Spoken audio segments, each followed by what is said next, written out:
Paying homage to the cat in the chat, that's where it's at. Cause I'm hearing that you don't care for hyperbole, you straight facts. We interact with the mob, the gods, up in the pod, the squad, the side. The entourage be on the job, my energy, 50 tipping and 10 boots. As they took my game plan, and my brand for loot and pursuit. Going hard like the New York City gritty committee. Cause that the Knicks we know is pretty, but we all stay giddy. But we embrace the fan base, like the late Anthony Mace.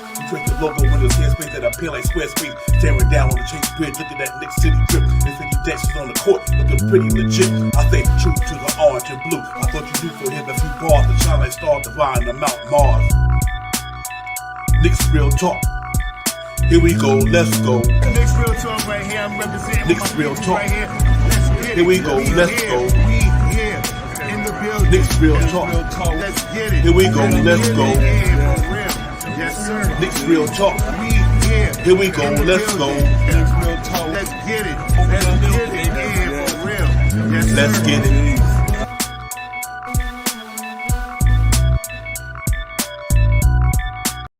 Salute everyone. What's going on? What's good, man? Knicks real talk. Let's get it. We in the building, man. We're gonna get it popping tonight, man. Talk about the young core, 3 young guys I think gonna be really important to the Knicks this year. We're gonna talk about the Julius Randle possibility to the LA rumors out there, and a little bit of the Donovan Mitchell stuff, man. But first and foremost, let me bring in my partner in crime, Shy Powers. What's up, brother? Salute to you, Divine. Salute to the chat. Let's get it. Let's get it, man. We here, man. Salute to everybody. I hope y'all had a great Wednesday, man. We in here about to get it popping. Y'all know what it is, man. Knicks real talk. Let's get it. We in the building. But yeah, man, I'm excited to be in the house tonight with my brother, man. We're gonna talk some Knicks stuff and just get into it, man. And talk this Knicks talk, man, and break it on down. And on this pretty much slow off season. But we got a lot of things to talk about, man. First and foremost, I want to get into it tonight. Really talk about that Obi Toppin, Quentin Grimes, and Emmanuel Quickly. 3 of these guys I think is going to be real huge for the Knicks this season. Shy Powers get ready to take that next step in their career, man. Going to their 3rd and 2nd years. I'm looking to see if these guys still going to be on the roster, which I think they will be before the dust settles with the Donovan Mitchell talk. Hopefully, these 3 guys, the main 3 guys I would love to see retain, be on this roster, and help add on to what we got going on in that starting lineup, and just help bolster this team to the playoffs. Hopefully, because I think these 3 guys going to play an integral part in what the Knicks doing this year, because I think they out there working out in the offseason. They putting their work in. You see their game after the All-Star break last year, how good they got, and more time, more play, more, and they would put the numbers up. So I think they're going to be real important to us, Shy Powell. Now, I really want to see the catch 3 cats possible this year. Yeah, I'm definitely on the same page with you, Divine, man. I would like to see IQ, Obi, and Grimes here on the team, man. I think that's going to be somewhat the second unit coming in, maybe somewhat of the second unit coming in, and with them being on the team from last year and doing what they did towards the end of last year, I think they're going to progressively improve this year. I'm hoping. I'm hoping to see a little bit more from Obi, IQ, and Grimes this year, and I hope that we can, like you said, retain them here. Yeah, absolutely, man. I think what Quentin Grimes showed me in summer league was impressive. And I just love what he brings to the table, and also, Emmanuel Quickly out there had a real strong second half last year into the season. Him and Obi Toppin was getting it, putting up some real decent numbers last year. And so I'm really looking forward to these guys' maturation. I really am, man. I really think that these cats, depending on what happened with the roster, I think Obi Toppin obviously got to get 25 minutes at least. You know what I mean? He's no way, no matter who on that roster, he's going to be playing those 17, 16 minutes. I don't think that's going to happen. So with the more amount of time these guys are getting, I think the more productive they're going to be. And so I'm really looking forward to when guys just having a major impact on their 3rd year coming into the league, coming to their 3rd year, excuse me, ladies and gents, coming into their 3rd year. They had a taste of the NBA for 2 years. They know what it takes to play in the NBA. So they're going to be coming in this season more confident because they done mastered the league pretty much to a degree. Know how to pace of the game, know all the nuances of the game, know everything it takes to be involved with this thing. So they know. And I think they showed it last year. I mean, them 42-point game for Obi Toppin. I'm at the end of the season. Made a couple of triple doubles, averaging like 16 points, 4 assists, 3 rebounds, something like that. Since the All-Star break, was putting up real good numbers after the All-Star break for the Knicks. And Obi Toppin, you've seen him coming to his own. And I just really think them cats. And then what can we say about Quentin Grimes? Obviously, He's another young man I'm looking forward to taking a huge step for the Knicks this year. I think it's between him and Evan Fournier, to battle it out for that 2 guard spot in New York. I really think that that's going to be a competition right there. And so I'm really looking forward. I think the Knicks got something good with these 3 young men. And I think they game speak for itself, shot power. So I'm looking forward to these guys getting in training camp and really putting the hammer down and letting Tom Thibodeau know that you got to play us regardless of whom or what. Yeah, the way IQ and OB plays together is a good look for the second unit, man. Someone that can they know each other's tendencies. They know when IQ always looking for OB to break out. He was always throwing that pass down to him and stuff like that to get him going towards the basket. So I'm happy to see these guys coming back for their 3rd year here as a New York Knick, and I believe IQ is going to be a sleeper this year as well, man. Got a little bit bigger. You see, he got a little bit. He's been in a couple of videos out there showing that he has some mid-range game this year. He's doing some short jump shots this year.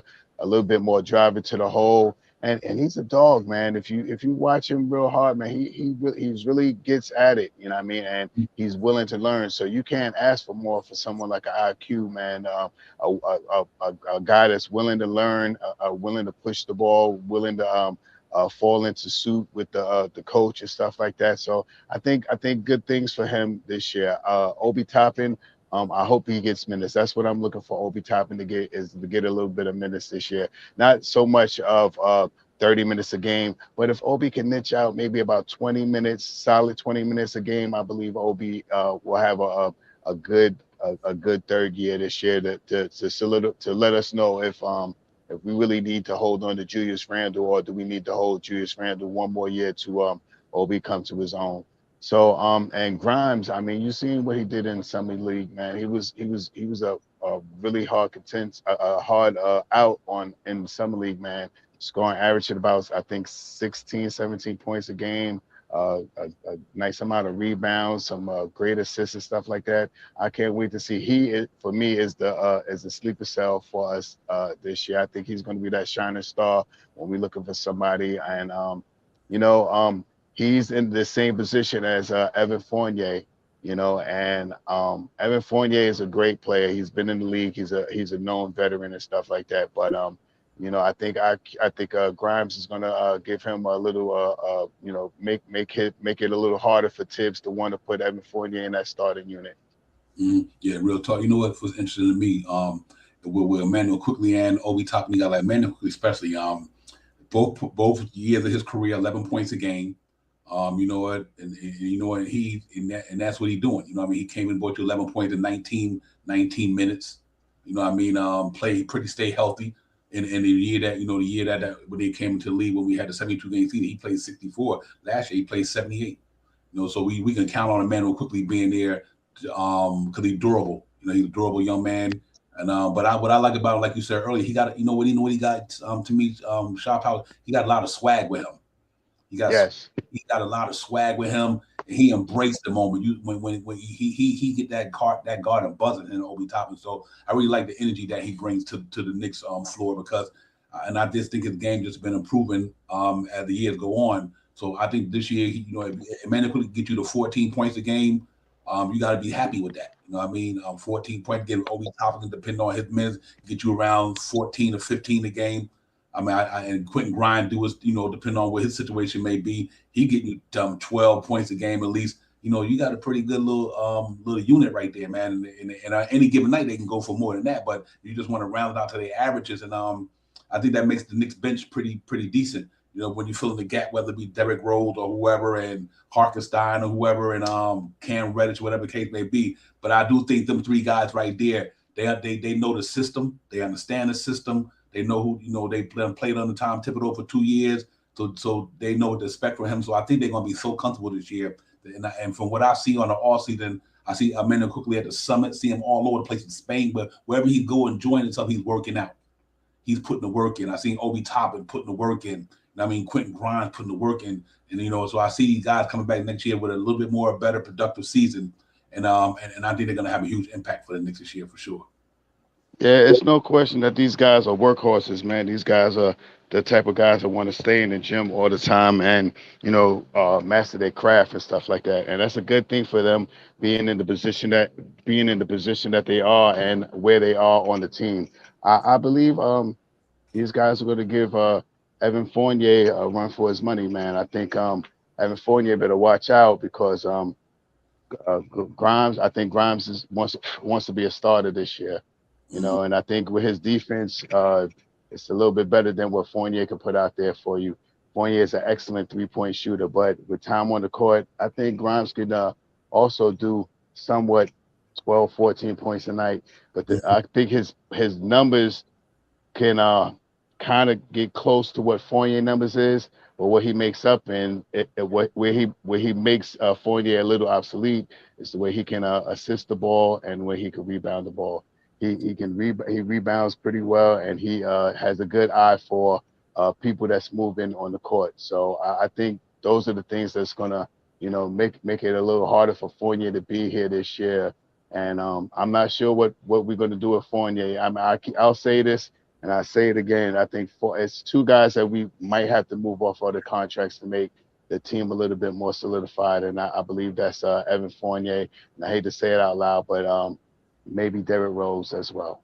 Yeah, yeah, it's definitely got to be one or two changes there. And until if we go into the off season where we at, we definitely got to do some type of, which I don't think we should go into the off season with what we constructed with amount of talent these cats can bring to the table. So I mean, salute to my man Ron. Ron, salute, still Knicks fan. Y'all check the brother out. Y'all already know what it is. Still Knicks fan in the building. ABK all day. Salute to my brother Ron and John, man. Hope y'all having a great Peace, summer. Ron. I know from a content perspective, y'all are. I'm hoping you having overall having a good summer. Salute. But for me, man, like I said, I think these three young guys we talking about right now definitely have had a chance to have an impact on the Knicks in a huge way next year. Like I said, they've been here, done that, been in the building. They know the system. I think they're ready to take the leap, man. One thing I'm happy about, these guys is progressing every year. It's not like they come in the league and have a decent year and then they fall off. I don't think you see that going on in the Knicks organization right now. So I just think that Grime, if he wouldn't have got hurt last year going into the end of the season, you never know. We might could have made the play in.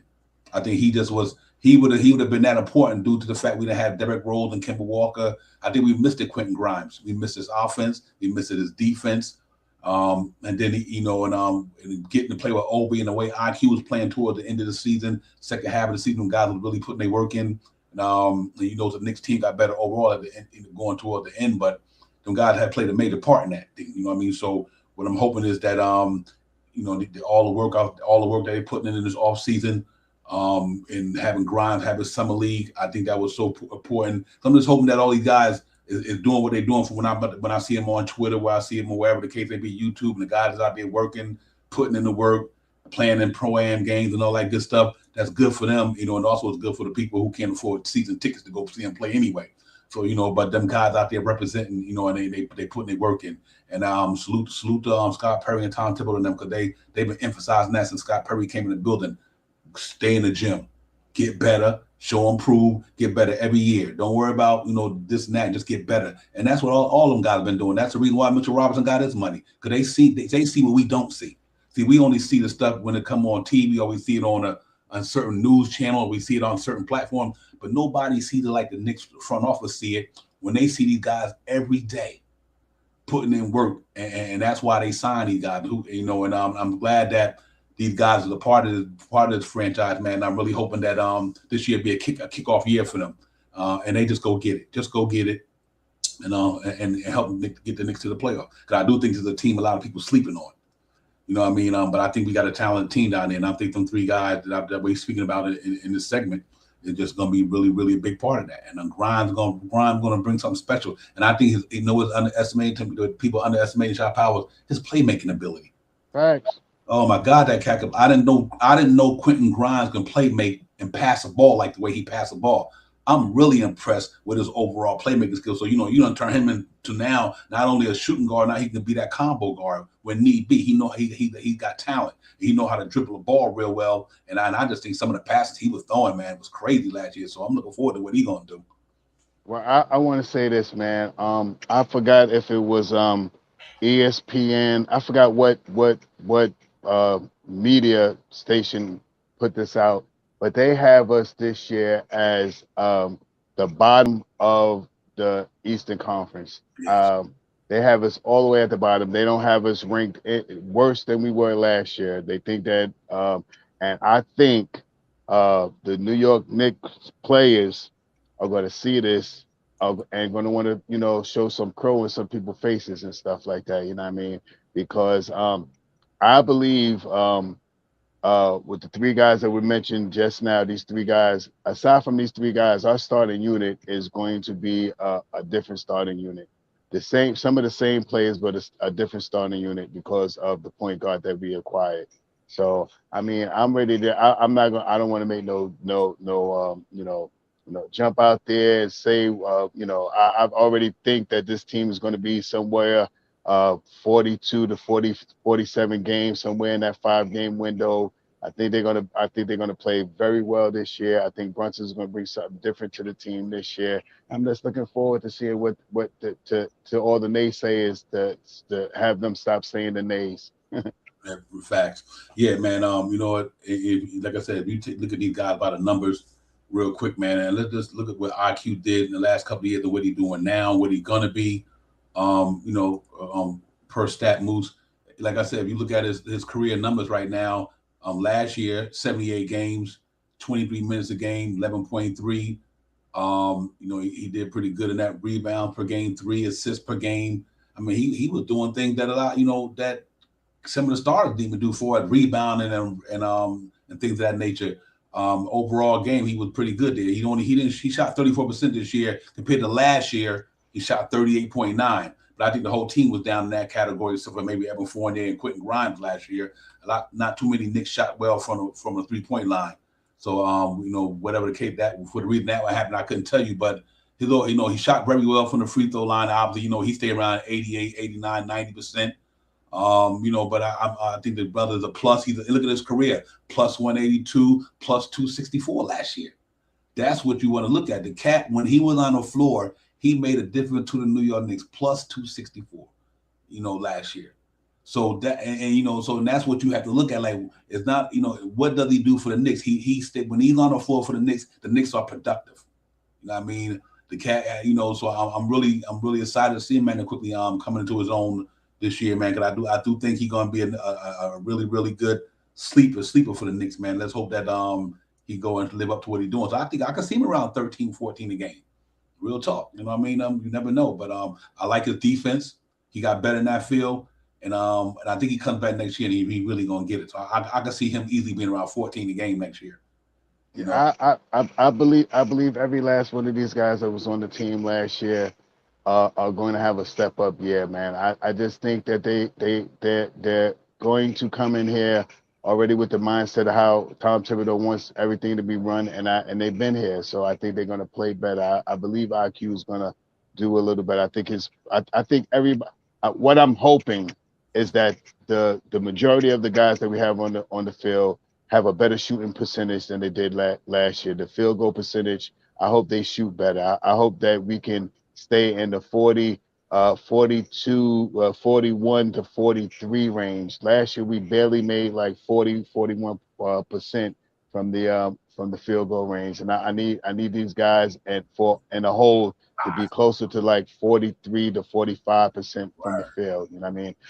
Even with the 3-point percentage overall, I need all the guys to step their 3-point percentage up big time. It doesn't necessarily everybody has to be at 40. If we can get anywhere from 36 to 39, 38% or something like that, that's a great jump from what we did last year. So I think these guys are hungry, man. You see them in all these events out and stuff like that. They're shooting better. They're throwing balls down. They're working out. They're looking gritty. And even to put out there, Julius Randle, as KJ said, he's looking like an action figure right now, man. This guy is shredded right now, man. He must have lost about 20 pounds, 25, 30 pounds, man. This guy is looking like he's ready to really, really get ready this year. And one of the biggest things that I think this year, I hope that he doesn't play a high percentage of minutes this year, maybe 30, 31 minutes this year. But I hope that he plays good minutes. I don't want him to be playing wasted minutes. Sometime during the year or towards the end of the game, you see Julius looking a little tired, a little lethargic, rimming the ball when he shoots the ball, sitting in front of the rim and stuff like that. I hope this year that he can instead of playing 11 minutes in the first quarter, I hope they can cut him down to maybe 7, 8 minutes. This way he can play maybe 9 to 12 minutes in the fourth quarter. You know what I mean? Give him more burn towards the end than and then don't use him as much in the beginning. Let Obi work a little bit so Obi could get around 20 minutes this year. So it's a lot of things that I hope that Tom Thibodeau changes up. And I really don't think Tom Thibodeau needs to change much, but what I do think he's going to do, he has to change because of some of the plays that he doesn't have from last year.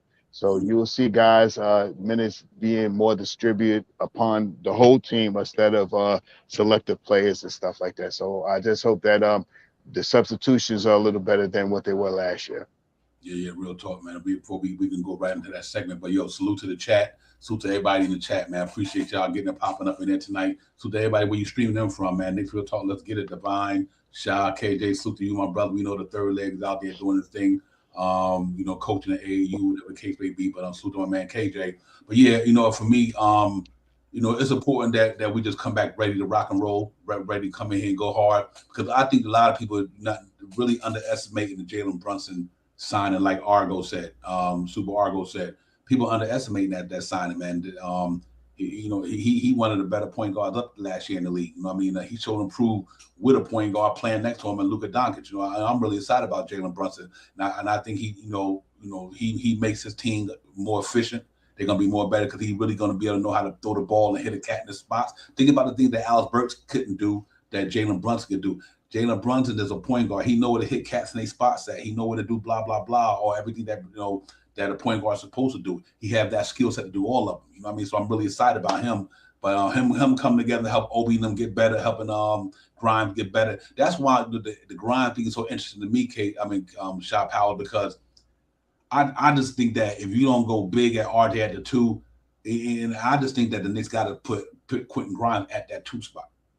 I just think it's the right thing to do if you're not going to go RJ and somebody and Cam maybe and maybe Fournier backing up at the 2 or whatever the case may be. But I think that Quentin Grimes is going to be really tough to deal with, man. I mean, this cat is a defender. He can shoot the ball. He could put the ball on the floor. He got dog in him. He not scared of nothing. You know what I mean? And I think he's going to be a really, really talented player for you. He's going to be an important cog to that wheel, man. He really is. I think that boy going to be an important cog to the Knicks wheel. And I think that you could bet that the opposing 2 guard ain't going to run over him. You know what I mean? That's what's so important, guy. And that's why I think everybody's sleeping on the Knicks. To me, if a guy like Quentin Grimes get a full season and can stay healthy, he's gonna pull the problem at the 2 guard spot because the one he could score and shoot, and number 2 he could defend. You know what I mean? So he good on both sides. He's a 2-way player on both sides of the floor, offense and defense. Well, last year you got to think about it, ladies and gentlemen. At our 2 guard spot, we had offense, but not so what defense. You know what I mean?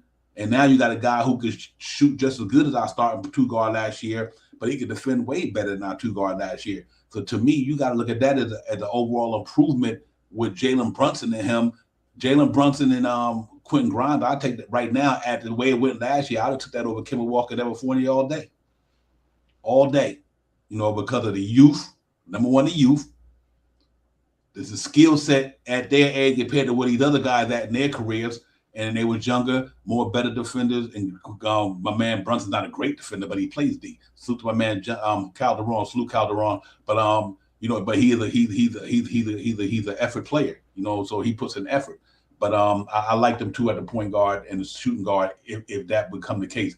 So Quentin Grimes is going to be an important piece for the Knicks next year. So we like you guys said, we got to do some wheeling and dealing because I think we got too many guys in certain positions that we don't need to be here. But I could say this: I think him being that guy at that 2 guard spot can make a difference for New York.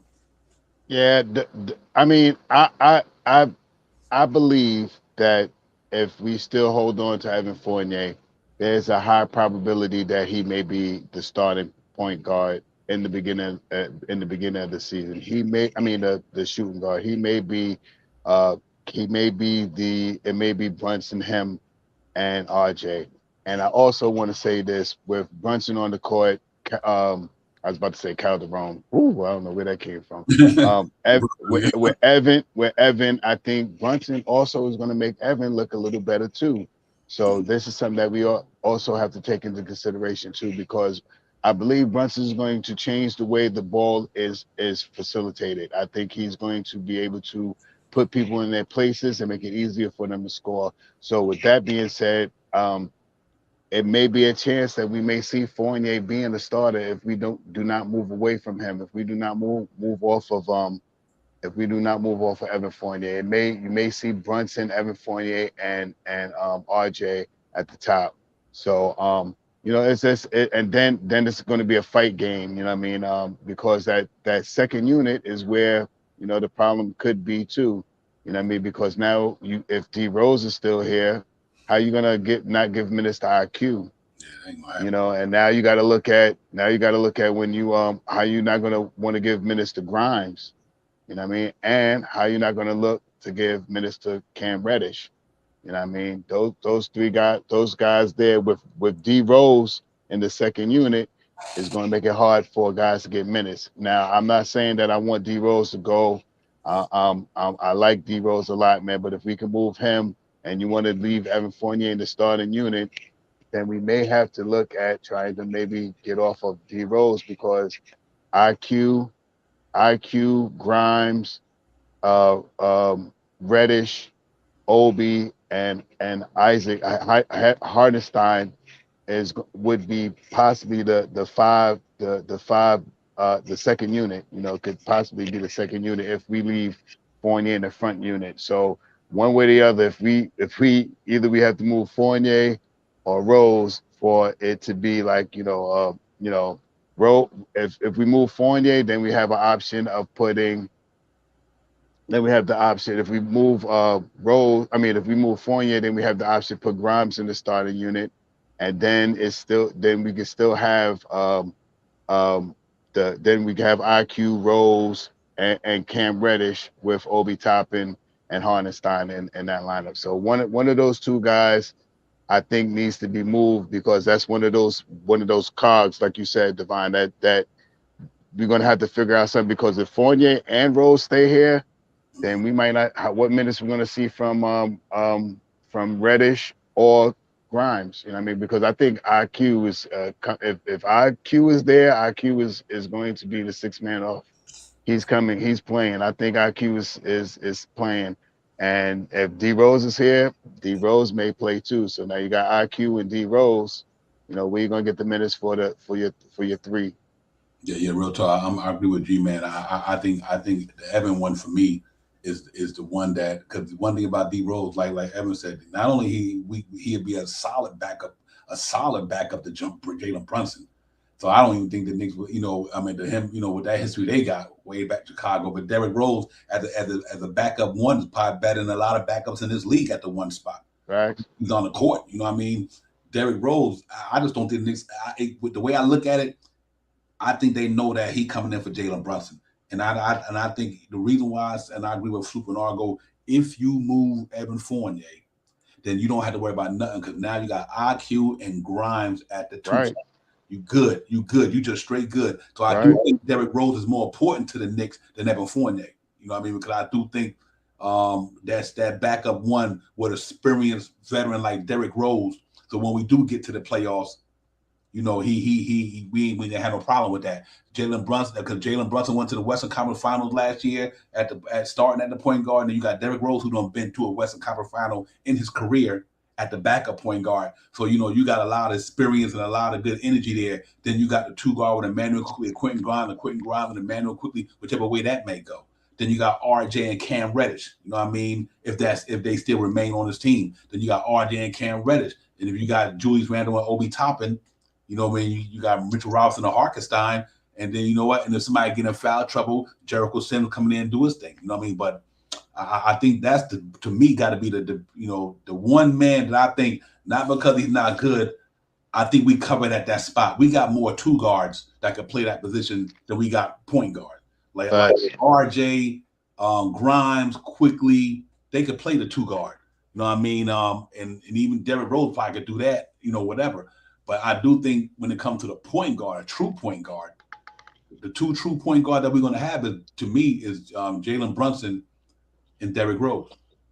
True point guard. So I do think that Derrick Rose could be an important factor if we move somebody, because at the way it looks now, for these three young men that we pretty much started to show off with, I call it the Knicks' new triple threat. We got next, because them three guys got next. Obi Toppin, Emmanuel Quickly, and Quentin Grimes got next, bro.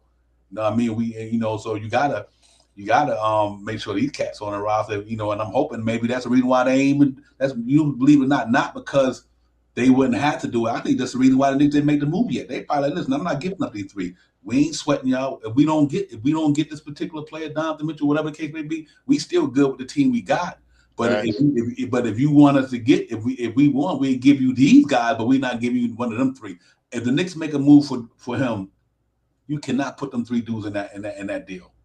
I just don't think it makes sense, But so we'll see how that goes. But I like what's going on so far, and I like the three guys' maturation, man. But you know what, Shaw Powers, like when you brought up Julius Randle, he's another player that's going to be interesting for the Knicks moving forward, because he been out there and trade speculation involving the Russell Westbrook thing. You know what I mean? And we know how talented Julius Randle is. You know what I mean? But you know what? That's something that you would have to contemplate about if the Knicks would go the route of getting somebody like a Donovan Mitchell, and the Julius Randle thing might be on a table with whatever included in that package to bring Russell Westbrook this way, then via trade, and then maybe you could send Russell Westbrook out to another team or whatever. But if that were the case, I think the reason why I see the Knicks wanting to do that, I think that got a lot to do with the RJ Barrett contract. To me, I think that's and you pretty much switching out Julius Randle's contract with RJ's because you brought in Donovan Mitchell. So now you got Donovan Mitchell to replace Julius Randle. You know what I mean? That's what it seems like to me. That I could see why the Knicks would do that. And granted, I think Julius Randle gonna be a beast this year, and it's not about his game, but I think between him, RJ, and if they were on the same team with Donovan Mitchell, that's a lot of trying to get the ball to everybody. You know what I mean? I think that was our problem last year, because when we brought in to me, when we brought in Kemba Walker and Evan Fournier, it became how many people need the ball to play. You know what I mean? Mm-hmm. How many people need to, and I just think that Evan Fournier, if he ain't shooting the ball, then he don't. That's the only way he could play. So that when he came to Knicks, he gonna need the ball. In other words, like to people like Elfrid Payton, they didn't need the ball because they could do other things in a basketball game that affects the game, whether it's defense, whether it's passing, or whatever the case may be. So at least when he was in the lineup, the continuity was more better because he didn't depend on getting shots like Kemba Walker do. Kemba Walker needed the ball to score. You know what I mean? So by having him and Evan Fournier, I think Julius Randle and RJ Barrett took a step back last year because it was too many guys who needed the ball. You know what I mean? So that's the reason I bring that analogy up, is because if we keep Julius Randle, RJ Barrett, Donovan Mitchell, and Brunson, you pretty much forming the same thing. You know what I mean? Is everybody need the ball to play? That's what they do. They score.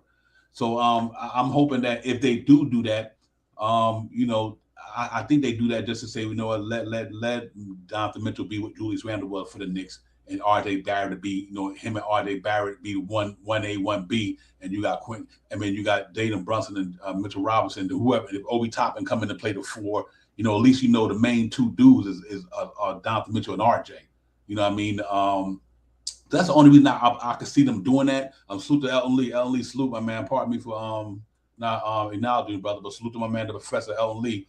But that's the only reason I see them might have to do the Julius Randle thing. One, to give RJ money. You don't have to be over the cap per se, or you still be able to do some things because you won't be near the luxury tax, because you didn't. The RJ money is now Julius Randle's money in that sense. And then I think that it's the ball distribution. How many people need the ball in their hand?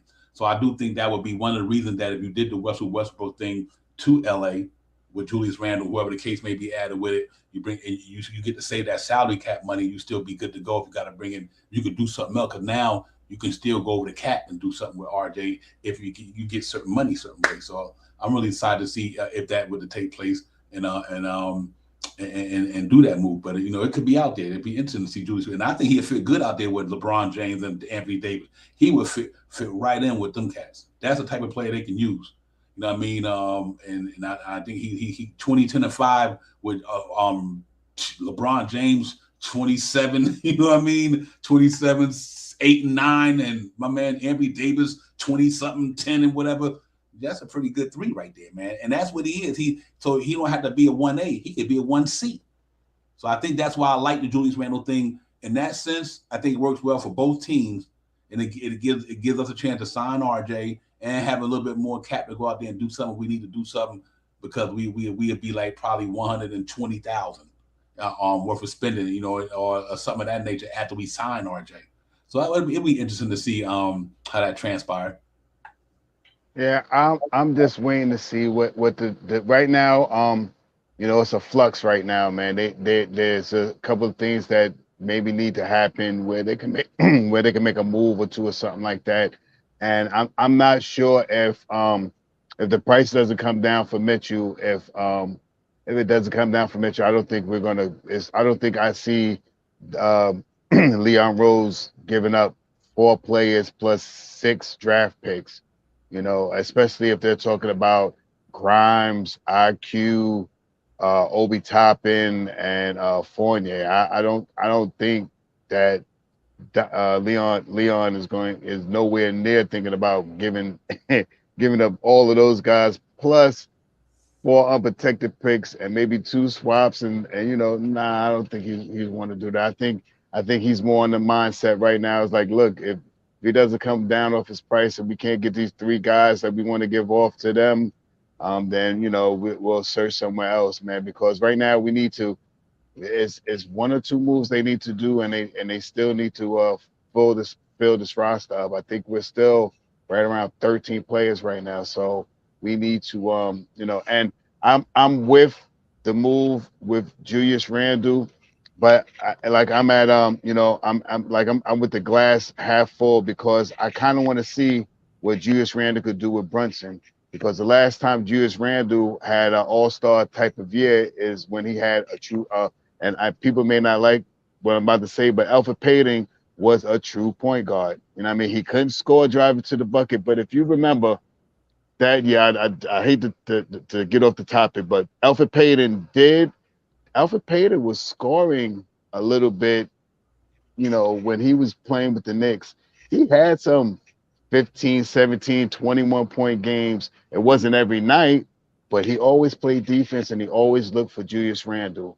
He always made sure that Julius Randle was in the spot where he didn't have to make that 360 turnaround spin move with a fadeaway jump shot. So I think Brunson changes Julius Randle's game, and this may be the year that Julius Randle doesn't take a lot of 3-point shots, but pounds the pavement and goes to the hole a lot when he gets sets up by Brunson, man. So that's another thing. Brunson changes the game for a lot of these guys, man. So I'm with whatever the Knicks want to do. Like I said, I'm not about the players. I'm about the Knicks. So, but I right now I'm happy with what we got, man. I just think we need to tweak our roster right now and change it up just a little bit. Yeah. Elton Lee, boy, I was just about to go right into what Elton Lee talked about. I think the importance of what I just was speaking about a few minutes ago was all these shooters. Because when you had Elfrid Payton and Reggie Bullock, you had a better defense. And them cats didn't need to score the ball on a continuing base like Reggie Bullock. Play defense. Find me in the corner every now and then. I knock down some threes. Period. Elfrid Payton, push the pace, get in that lane. And cause a little havoc, and then show that toughness on defense. That year is the reason why I came up with the analogy, the New York City Gritty Committee. That's the reason why I came up with that analogy that year, because they was gritty. and them cats was hard. And then that's why I try to tell people. So when everybody say that, yeah, Evan Fournier and this and that, listen, guys, we've got Evan Fournier in here. We didn't get to the playoffs. We got Kemba Walker in here. We didn't get to the playoffs. But before we brought him in here, we was in the playoffs. We was a pretty good team. So I think it was just too many people in that starting line. In other words, you needed a Dennis Rodman there, somebody who didn't demand the basketball. So Reggie Bullock and my man them didn't demand the basketball, so they didn't disrupt the chemistry and the flow of the game. But like I said, Evan Fournier, you brought him here he need the ball to score. You got to give him the ball. He got to score on a more higher level than Reggie Bullock almost. You know what I mean? Because you gave him $18 million to do that. You know what I mean? I meant to say $120 million early, not $120,000. Pardon me for that.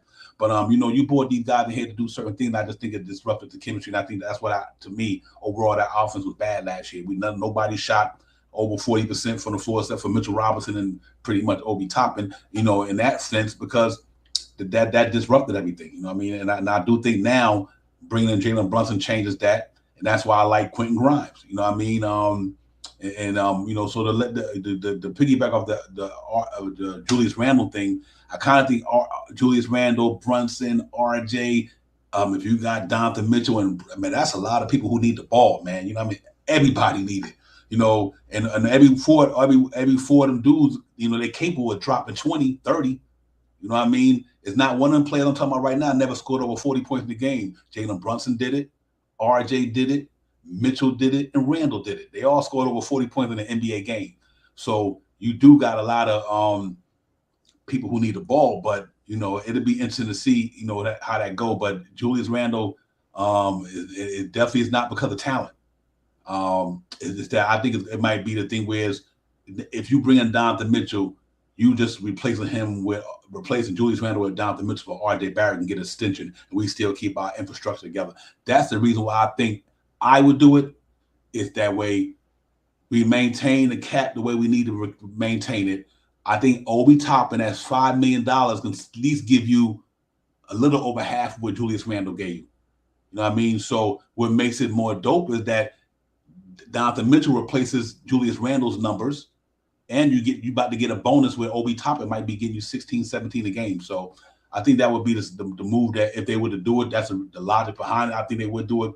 Is to get rid of that contract, get that contract to RJ, because you're going to have Donovan Mitchell. If you get him, you're going to have his 3 or 4 years left. So that's the only reason I would think they would do that, man. And they free up some cap space and some roster spots. Yeah, that would. I mean, if we were to do the move with Randall, we would maybe have to pick up another player, which a lot of a lot of speculation out there is Melo, maybe bring Melo over for the ending of his career and stuff like that. Because if Randall goes, we're gonna need someone to back up Obi Toppin. We're gonna have no power forward really that could probably. I mean, unless you want to think about putting Sims in there, something like that. But aside from that, we really would need to have some help if we move Julius Randle. And I'm like I said, I'm 50-50. I'm right at the glass half empty, glass half full.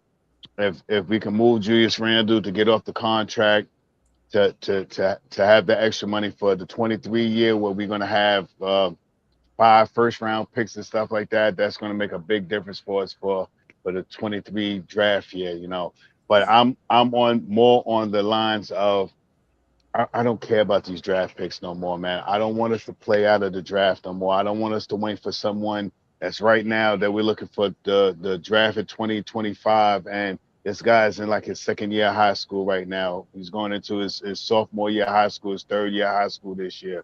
I mean, I don't want to wait for him right now. I want us to build through the draft. I mean, build through the trade, get some good players here. I want us to be a good team, man. I want us the first thing that we have to do is become a good team, a team that contends every year, you know what I mean? And then we could become a better team and then the great team. And I think, with the way that Rose is manipulating this crew right now, He's molding these guys. He had these guys for a couple of years now and stuff like that. It's going to be some big things coming up in 23, 24 and stuff like that. So we got to be prepared for that. A lot of these guys that we're talking about now, Obi Toppin, RQ, are going to have contracts coming up in the next year or two.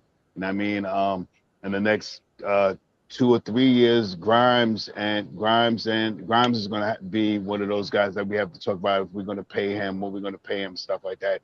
So we have to make some small moves, some moves to wonder about 25. Because 25, it seems like they keep projecting that the salary cap would be like $170 million and stuff like that. So we have to make some smart moves, keep some guys that we want to hold on to. If we do the Donovan Mitchell move, I would like it, but like I said, I'm not opposed to what we have right now. But the big thing is those two guys that we mentioned, the Evan Fournier or the D Rose. D Rose. Yeah, that you 100% right about that, man. We got a nice team down here in New York. Yeah, mistakes about it. And I think this year, if everybody stay healthy, facts. If everybody stay healthy, I'm just gonna leave like this. Last year we won 37 games, man. Listen, we weren't even healthy, and we just missed the play. And can you imagine if D Rose would have played the whole season? And Nerlens Noel would have been playing like he played the year we got to the playoffs. Imagine if Kemba Walker probably would have played, even gave us a little bit more. And I think other than Quentin Grimes going down and shooting free throws last year, I think the Knicks would have been in the playoffs. I think that team was that good. I think that team was good. It's just that, just like LA, just like a lot of other teams, we got hit with the injury bug. And it affected how we play because we relied on some young guys who just wasn't ready to take that step right then and there. You know what I mean? And it kind of, no matter who Quentin Grimes will be, no matter who McBride will be, they ain't Derrick Rose now. You know what I mean? Right. So I was not saying these brothers never be good, but they ain't no Derrick Rose. You know what I mean? So they had to miss Derrick Rose last year. And much as I love Jericho Sims to where he will be, but last year he wasn't no Nerlens Noel. You can write that. You know what I mean? He will be good, but for last year he wasn't no Nerlens Noel type skill. So when you miss them two young dudes, then you just throw these young boys into the mist. And I think that's when the Knicks kind of had that struggle. And I think I can understand why, to a degree, sometimes Tom Thibodeau might have did what he did because them cats just wasn't ready. So when we thought we was killed fighting for the playoffs. So I understand why Tip did things either until we out of the picture. We gonna keep fighting, we gonna keep fighting. But at the end all be all, I think they did a good job, and I think these young guys are gonna be some really good players for the New York Knicks. And I just hope that they come into this season, which they are doing now, out there out in the field, getting busy, making it happen. You see them in the workout, you see them in the gym, you see them in the pro-am games, you see them in all these summer league things, man. Out there, and Quentin Grimes did his thing in summer league. My man Marvin, second shoot for you, Marvin, my brother. So I'm excited, man. I'm excited about what we move forward. Let's just see that, like you said, we got to move. We got to make some moves. We got to find a way to maneuver something. I just think the team is too stacked at the 1 and the 2, right? But at the 2, right? Pretty much the 2. I think the two spot is just a little bit logjam. So if you can create some open space, whether who it may. The only one I see right now for me is Evan Fournier. So if you can create some open space we need one spot to show that I know 10 guys that's going to play no matter what. If this roster is structured to where it is right now, one space, you move one spot, that means this team, the 10 guys in that, the starting 5 and the second 5 will all be able to play. That means from Obi Toppin to Cam Reddish to Grimes to Quickly to and the only one might be I may not right now is Jericho Sims because Hartenstein going to back up Mitchell Robinson. So that's why I think it's prevalent that we move Evan Fournier. And I agree with Adrian Argo earlier. I mean, because Derrick Rose, we need him as a point guard backup again behind Jalen Brunson more than we need Fournier. And I think Quentin Grimes and Emmanuel Quickly can do that. I think they both can do that. Evan Fournier scored 11 points, 14 a game last year. 2 rebounds, 1 assist, or 1 assist, 2 rebounds, whatever the case may be. Emmanuel Quickly scored 11 in 23 minutes, 4 rebound, 3 assists.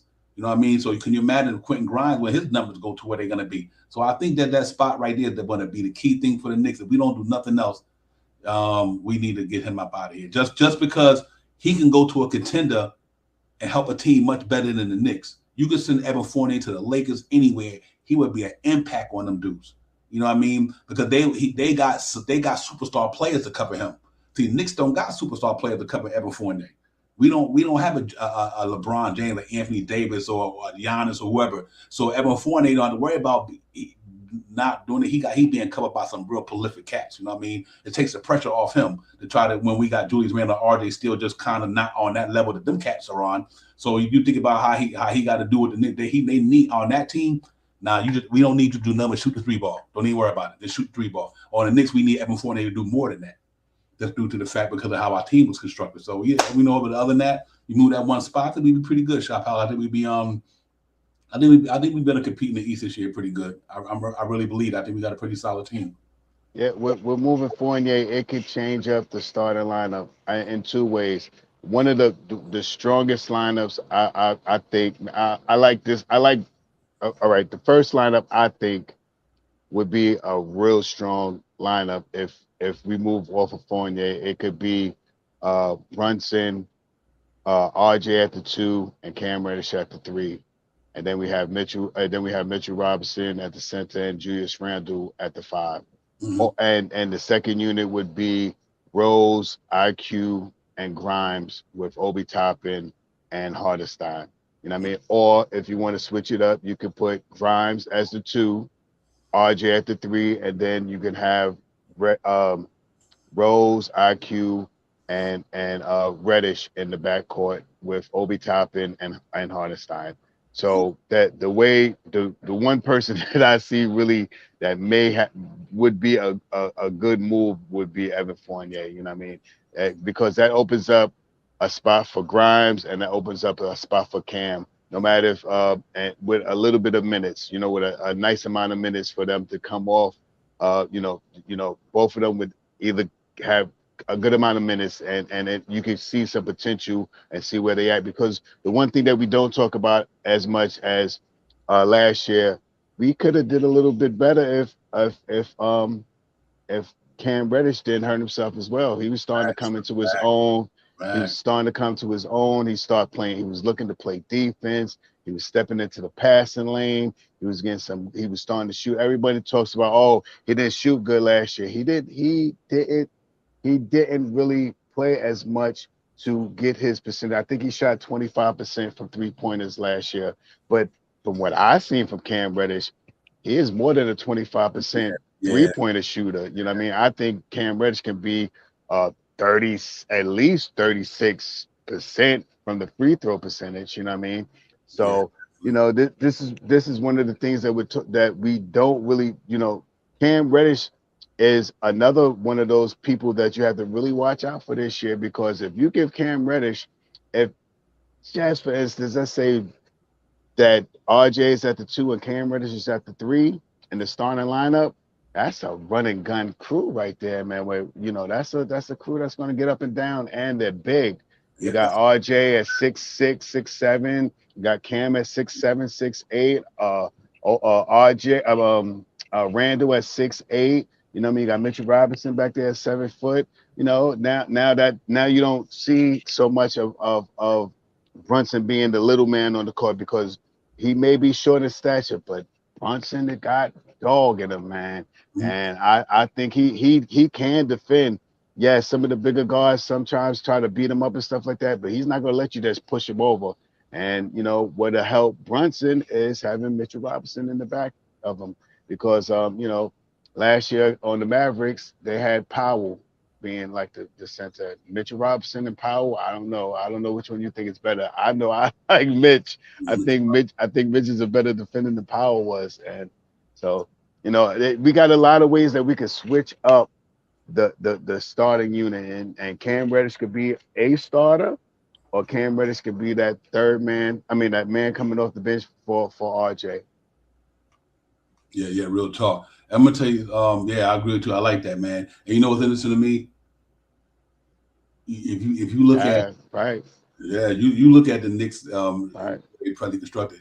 Here's what people don't understand about the whole thing. I'm not saying people, some people.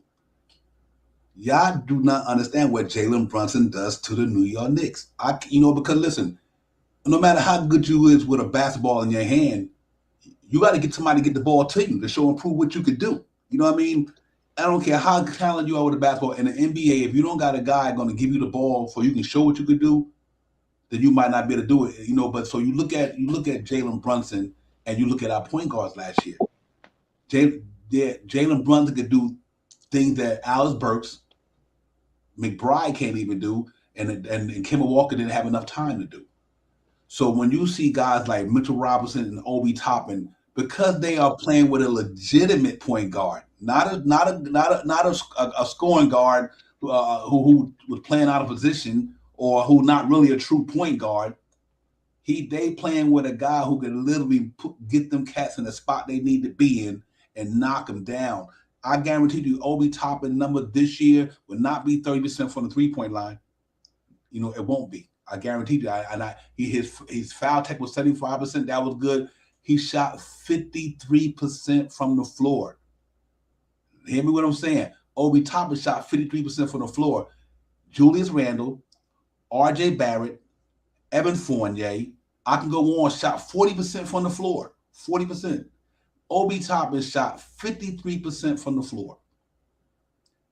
You understand what I'm saying? So the Knicks overall, you know why he did that? Because the man gets out on a break.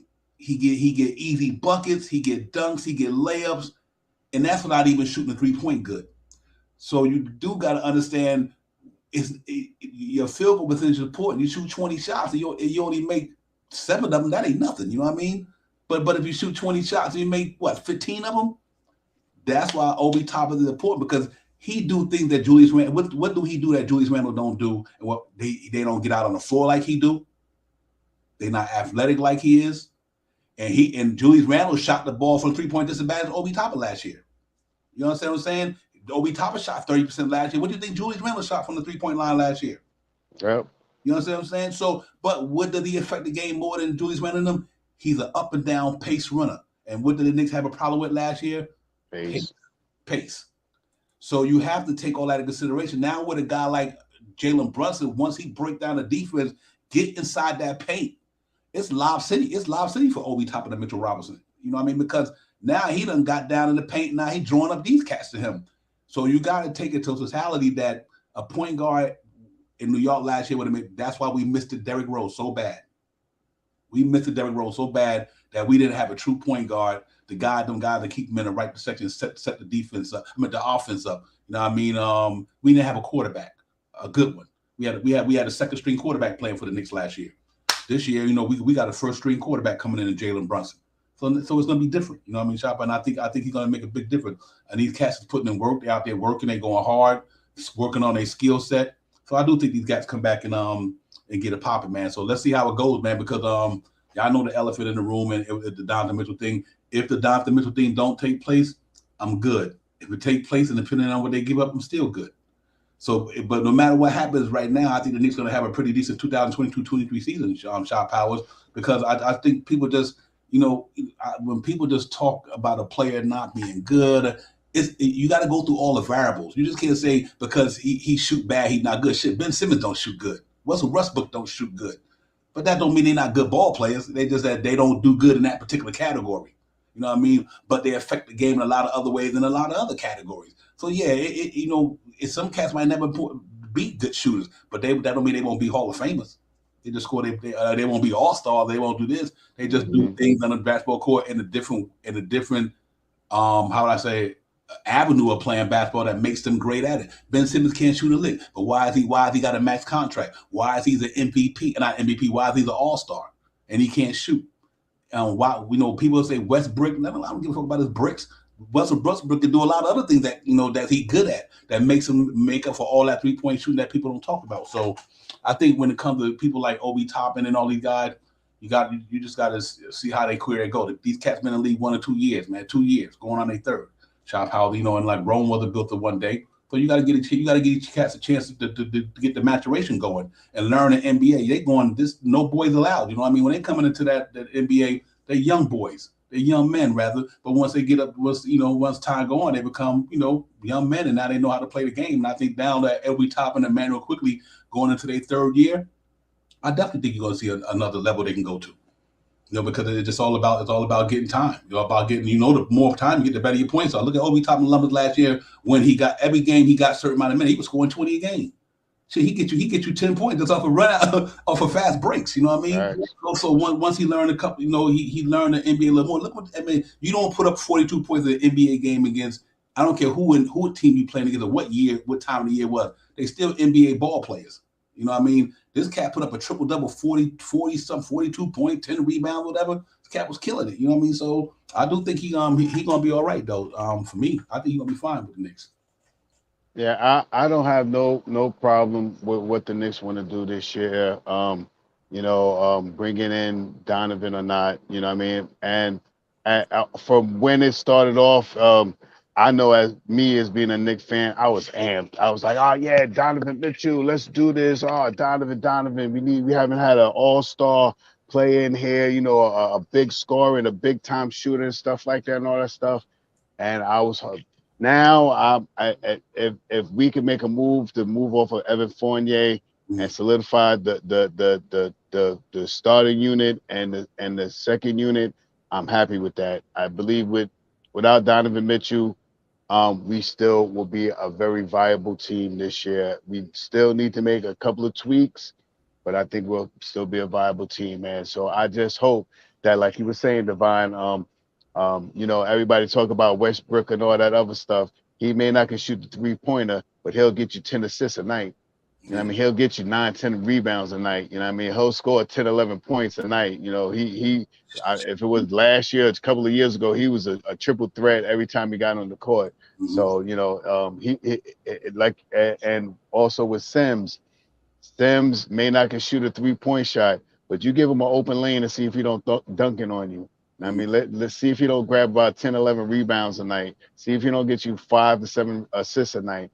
It's a different part of the game that they play. So we need to have some players in here. The players that we have in here have different parts of their game, man. We just need to give them enough minutes. So they could enough minutes so that they can solidify what they can do out there on the court, man. And like I said, I got a big thing for Grimes this year, man. And I think with Reddish getting a little bit of minutes, I think he's another sleeper on this team, man. I think he's one of the most athletic guys that we probably have on the team, man. Going to the hole, driving left-handed, right-handed, could shoot the jump shot, long, lanky. If he has a somewhat of a breakout year this year, hitting 36, 37%, hitting 45% from the free field goal percentage, 79 to 80 something percent from the free throw line. That's a positive move for him, man. That's something in order to offer him a nice little contract or something like that. We have guys on this team that been together, that want to play together and want to strive to win something, man. And I hate that I don't know if it was what big media it was that put us in the bottom of the put us under the Pacers, put us under. I mean, everybody put us like, I think we was like the last. I think it was only one team we was over. I was like, are you kidding me? I was like, we just missed being a 500 team last year by 5 games. We had at least 10, 12 games that we couldn't hit a free throw to win us a game. You know what I mean? And we didn't have a closer last year. We got a closer this year, man. Sleep on him. If not, he may be 6'1", but he's a closer. You must not have seen how Donovan Mitchell. You must not have seen how Jalen Brunson does that up fake when he goes to the hole. He got the nastiest up fake. He got one of the nastiest up fakes in the business, man. So, with him on the team, I think that it makes the team better. You know what I mean? And I'll bang this whole stream, man. We have to get off of maybe Evan Fournier or maybe Derrick Rose, man. One of those two guys we may have to let go, man. And I think we keep Rose, like you said, ladder one more year, veteran coming off behind Brunson, and he's also an aspiring contract at the end of the year. If we could find a way to move on from Evan Fournier, to give him a good home, I think we could solidify a 1 and 2 roster team. Yeah, and just on to piggyback up on Marv, man. Salute to the chat, man. Salute to the chat. Elton Lee, Keith, Marv, everybody. Salute to everybody out there, man. Kevin, everybody. You know, just to piggyback off what Marv said, because you're right. Even if you take this thing to the trading deadline, you get a better deal. You know what I mean? It's gonna be more stuff available. Because a lot of teams that know what direction they want to go. Are we going to do this? Are we going to be competing for the playoff? Are we going to say, well, we're not going to be in the playoff? Maybe we need to dump some salaries. Marv is 100% right. Even if you don't move these guys at the beginning of the start of the season, by the trading deadline, you can wheel a deal for, depending on what really comes available, because you have more stuff to pick from the litter, if I could say. More, you can pick from the litter even more because more cats going to be there. Going to be more talent available. Right now we talking about Donovan Mitchell because that's just the elephant in the room. That's the big buzz out there. But even if you don't get Donovan Mitchell, I still think we maintain until the trading deadline, like Mark said. You could really see what's popping out there then. You know what I mean? And so either way it go, I think the Knicks in a good situation. I really do. And I'm looking forward to this team really coming out this year and really showing them what they could do. Because I just think that's the key to me. Is the Mitchell Robinson signing is huge. I can't say that enough. I'm watching Mitch on today on Twitter. On the beach running, cat is ripped. I mean, Mitchell Robinson like running on the beach in Louisiana. Cat them working out. I mean, these cats putting it in. Now think about it here. You're not getting the Mitchell Robinson you got last year, coming off a 9-month hiatus with a broken foot. Straight. Big facts. Yeah, coming straight into basketball. No time to work out. No time to get in shape. Straight from a broken foot for 9 months, right into the fire in the opening season in Boston. And we was there. You know what I mean? So you're getting a whole different Mitchell Robinson. Mitchell Robinson played 72 games last year. You know what I mean? Once he got in condition, he was starting to get it popping. You know what I mean? So I think Mitchell Robinson going to have a way better year than last year. And with the acquisition of Jalen Brunson, it's going to make it even better for him. Because now he got a real true point guard who can look for him like he did Max Kleber and Norman Powell and them guys over the top. Offensive rebounding is phenomenal. So I think, Mitch gonna have a good year. I think Mitch gonna be easy double-double this year. No doubt in my mind. You can book that. Mitchell Robinson will be a double-double in New York this year. That 8-8, you won't see that no more. I think Mitchell Robinson gonna either be 12-10, 13-10 this year. I think, me, so I probably point $1 million. Let me say this, Divine, because I'm surely I wasn't feeling as great today. Today was a rough day for me and stuff. So, but when you talk about Mitchell Robinson, man, it just make me feel all good on the inside and stuff like that. Because I believe, man, I'm a homer for Mitch. I'm glad Mitch is here. I'm glad we re-signed Mitch. I'm glad he's here to be our defensive backcourt guy. I believe Mitchell Robinson is going to have a better year. I've been seeing some pictures, like you said. Running, he's looking a little shredded. He's looking more broad. He's pulling out those shoulders. Them bony shoulders he had when he was 19, they ain't bony no more, man. That's flex right there now. You know what I mean? So that's one of the things that I try not to talk about because I don't want to sound like a homer so much. I am. That's my mind. I'm about to get the jersey. I don't even wear jerseys. I'm going to get something with his number one. I'm about to make a cup with Blackness Must or something. I'm going to do something for him because I'm hoping that this year he stays healthy and he has a full year, a full off season this year that he has been healthy and he's been playing ball and the Knicks have sent some people out there to show him a couple of things. And I think he's going to be I'm hoping that he can make a defensive team this year. That's my big thing for him. I want him to be double-double, but my big focus for Mitchell Robinson this year is for him to make a defensive team, 1, 2, or 3. I don't care which one it is. I want him to be that block. This must 3 blocks this year, 3.5 blocks this year. That's what I want to see from him. Yeah, he gonna get it, man. Real talk. Yeah, I want him to blow up this year, man. Because all for and I don't want to say naysayers, but I can't talk about Mitch because I'm a homer. That's why I try to stay away from him. I want Mitch to have a good year, just so he can have a good year. Yeah, real talk. A truth and lie. That's real talk. Harkenstein is a very good backup for Mitch. Yes, he is. And listen, I think another thing that's going to be important to me is that, you know what, if the Knicks felt like Mitchell Robinson wasn't a key part to this team, they wouldn't have signed him. They sure wouldn't. No matter what nobody may think about Mitchell Robinson's game, if the Knicks felt like Mitchell Robinson wasn't going to be who they thought he was going to be, they wouldn't have gave him $15 million. They could have just, trust me what I'm telling you. Mitchell Robinson, you got to sometimes look at the reason why players might not average in this and that and that. It may not because they might not be good. It might be the team, the style of play, the team they're playing with, the situations, who running the offense. I just think that it's a difference maker when you got somebody who know how to run a team. You know what I mean? I think let's see. I think Harkenstein, like True and Lion said, Harkenstein, man, listen, let's get a good defender. A good defender, good passer, aggressive, and he can knock the 3 ball down at the end of the year last year. He ended up with shooting the ball 47% from deep. So granted he ain't gonna do that through a whole season, but I do think that if he stay around league average of 37%, you got a good deal in Harkenstein backing up Mitchell Robinson. Or if it ever get to a point where you get in foul trouble, shit, you bring Harkenstein and let him play the 4. You know what I mean? Go to a big lineup for a defense purposes. You could say, okay, these two cats can defend. Mitchell Robinson can play the paint, and Mitchell Robinson can chase you all the way out to the 3-point line. So you're pretty good there defensively. I think our defense down there will be solid with Jericho Sims starting to learn a little bit more how to get down. I think the Knicks defense from the center spot is a lock. That's one position I'm truly not worried about this year from a defense standpoint. Is definitely that position.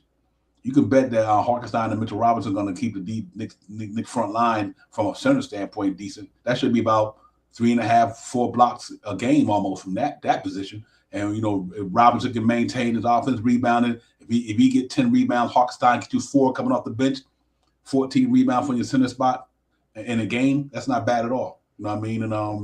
And they can play pretty good defense. So I think the Knicks gonna be good there. But I think Mitchell Robinson definitely gonna have a pretty decent year this year, man. And then I'm looking forward to what he's gonna do. Because like I said, when the shots ain't falling, that boy can clean up the glass. You know what I mean? And that's why it's so important. Every night your jump shot ain't gonna be falling. So having an offense rebounder like Mitchell Robinson that know that if you put that shot up, I'm gonna be around that glass somewhere. You know what I mean? And, number 2 in the league. Number 2, yeah. So that means a lot. You know what I mean? So no matter Mitchell Robinson never shoot a 3-point shot, just master the stuff you do real well. You know what I mean? No matter what, you don't gotta be a 3-point shooter. You ain't gotta, Kareem went to the end of the hall. Kareem was the top scorer in the NBA off a damn hook shot. He didn't even have a jumper, but what he had something that he mastered real well, and he took him all the way to MVP, championships, everything. So Mitchell Robinson just got to find his groove, man. If offense rebound and put back in occasionally, hopefully Jalen Brunson can see him in the post and back him, got somebody back down in the post, throw it down to him. That's the difference that a point guard make. If Mitchell Robinson could have a mismatch last year, and we didn't have nobody who would see him down there when he got a mismatch, so they didn't throw the ball to him. Now you got a point guard who know, well, damn, Mitch on the switch. Mitch got this young boy on him, this short guy on him. Throw the ball down into him. Or if we see the center that's playing him out of position, Jalen Brunson and the cats will find him and put him in position. And that's what I do like about Quentin Grimes as well out there. His playmaking ability is really underrated to me. So if you're having guys who can definitely see you where you at, it can make a huge difference, man. So I'm really looking forward to Mitchell Robinson doing that. And guys, y'all know what it is, man. The elephant in the room is Donovan Mitchell. What the Knicks gonna do with that? I'm hoping whatever they do, they don't give it the 3 guys we talked about tonight. Emmanuel quickly, Obi Toppin and Quentin Grimes. I can understand the foreign days, maybe Reddish because he's due for a contract extension, and maybe McBride or something like that. But the other 3, man, I hope they can retain them guys. I do think them cats will have a pretty decent year for us. Yeah, a lot of things going to change this year. We're going to see a whole lot of different things this year. So I'm just want to be optimistic about whatever they do, man. I think Hartenstein is a great pickup to back up Mitchell Robinson. I think that's going to be one of our big, one of the big things that we picked up this year. That's really going to make us a good team, man. And it just fills out the roster. We got three good three good centers, man. And I think that we got a good chance of having a good year this year as well, man. I'm really optimistic about the team, and I stay optimistic about the team because I just believe, man. I just want them to be good. I want them to be a good team this year, man. A good team makes them a better team next year. You know what I mean? And to help out with the front office really are working a little bit. So we give them a little bit of time. We may see somebody big here that we didn't think we were going to see here, and surprisingly, and be a better team by next year. Yeah, real talk, man. Yo, salute to the chat, everybody, man. You know, y'all brothers got it popping, sisters got it popping up in there as usual, bringing all that good content, man. The visible panel always dropping some good knowledge up in there. But yeah, man, you know what? I'm optimistic, like I said about it. We don't know what the Knicks gonna do. We only could just assume, speculate, blah blah blah. But I do think we got a chance to be pretty well the next couple of years, man. Um, Absolutely. You're right, 100%. Let me throw that up there for Marv. Marv said if we play well the first half, no Donovan Mitchell deal done. We have all our players and draft pick, big changes, low cost, facts. Absolutely. Marv, real talk. Yeah, but that's why I said we in a good place as an organization, man. Forget all that noise out here about the laugh out loud. There ain't none of that no more. The Knicks got flexibility, they got talent, they got draft picks.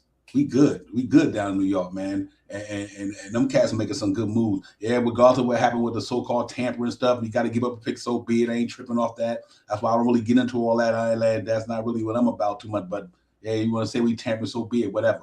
That don't. I'm not concerned about all the media stuff. I want to get into the core of the team and how good they're gonna be, or what they could do to be a better team and move this organization in the right direction. But I do think we definitely locked there. Like we locked there, man. Real talk, man. We got a chance to do some things.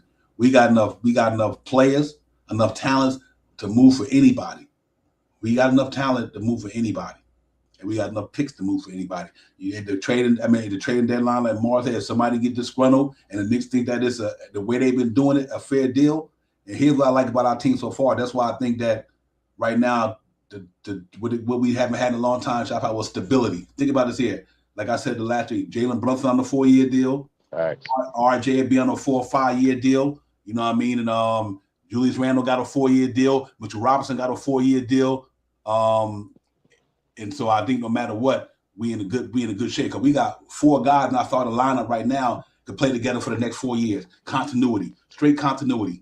For the next 4 years, Jalen Brunson. If you don't trade nobody, Jalen Brunson, RJ Barrett, Julius Randle, and Mitchell Robinson are all 4-year contracts. So they're gonna be playing together. So that's gonna be pretty awesome to see that the continuity in our organization is finally there by locking these cats up, man, and letting them grow together, let them build together. So and that's why I said no matter which way you go about it, and knowing that Evan Fournier, $18 million, and Derrick Rose, $18 million next year, that's $30-something million. So you still got a potential to go ahead and to get a supreme dude with their contract, because once their contract is up, or if you don't, you take them and give Obi some money, or you get Quickly some money, or you get Grind some money. So you still got the flexibility. So if once Derrick Rose contract is up, and Evan Fournier's contract is up, you know what I mean, you really got a chance to say, you know what, I can go get another player, or I can spend this money on some of the guys that we like on our team that we deserve, we think they should be back. Let's say if Cam Reddish have a breakout year, and then he deserves some good money. Well, Derrick Rose money is up. You know what I mean? So hey, you might have to give it to Cam Reddish if he pop. And so I like where we at. I like where we at as an organization. I think, like you said, we're not going to be able to use from the way the Knicks are doing it right now. I think we need to don't look at who we're going to get in the draft anymore for the next 4 years. To me, the reason why I say that is because of what we did with the team. We signed players to long deals. We got 4 starters already on 4-year deals, all of them. We got young guys there already on 2 years and 3-year deals. So and we look like we fighting to be at the higher echelon. So I don't know if we're gonna see a lot of them picks anymore. So like I said, I think the Knicks is in so good of a situation that they really get it popping. I really do believe that, man. Nick P, I'm with that. That was I was thinking myself, Nick P. I really think that's what it might wind up being. 5-year, 150. I put that out there. I said that's why when I did that breakdown of the salary cap situation with the Knicks, I put that boy at 30 million. Because I think the kid gonna show improve, So I mean, and it's all good. So I like where they at, Shop Powers. I think we got a good thing going on in New York City right now. Yeah, I think what we got is just we're one of the teams now that people just underestimate, and I think this is the year that we need to show just cause that we are the team, we are the New York Knicks, man, and with the team that we got, man, I think we'll be fine this year, man. It's a couple of things that we need to do You know what I mean? Just to solidify the team. And I Fournier is the big thing for me, man. And I've been saying it for a long time, and it's not because of how he plays. It's his fit. He's a great shooter, man. He showed that at the end of the year. He broke the 3-point record for the New York Knicks last year, stuff like that. So he is a great shooter, and he always has been a good shooter. And if we do keep him, I wouldn't be surprised if we see Fournier looking a little better with Brunson on the court. Brunson changes a lot of things, man. He drives the ball, he'll kick it out. With Evan Fournier being open, he's a very good 3-point shooter, man. You give it to him when he's in the corner and stuff like that, he's gonna knock it down. So but I hope that to make the lineup a little different. I hope that we can move on from Evan Fournier and try to get Grimes and Reddish some time, because I think Reddish and Grimes are two people that are going to be sneaker cells this year. They're going to be sneakers. They're going to be sleeper cells, man. They're going to be those two guys. When you put them on the court, they're going to give out good production and get it pumping, man. And I just want to see the Knicks looking good this year. Facts, yo. Salute to the chat. Salute to Truth and Live. Allah wide. Peace to the God. Knowledge, my brother. Cash Out James, Elton Lee, Nick P. Peace. Everybody, man. Y'all make sure I hit that like and subscribe button, man. You know we getting popping up here, dropping this content for our family, for all our Nick fam. We in here, man. Knicks Real Talk. Let's get it. Divine Shop Power the chat. Got it popping up in there. We got it popping up here. So it's all good up in here, man. Real talk, man. Let's keep this thing going, man.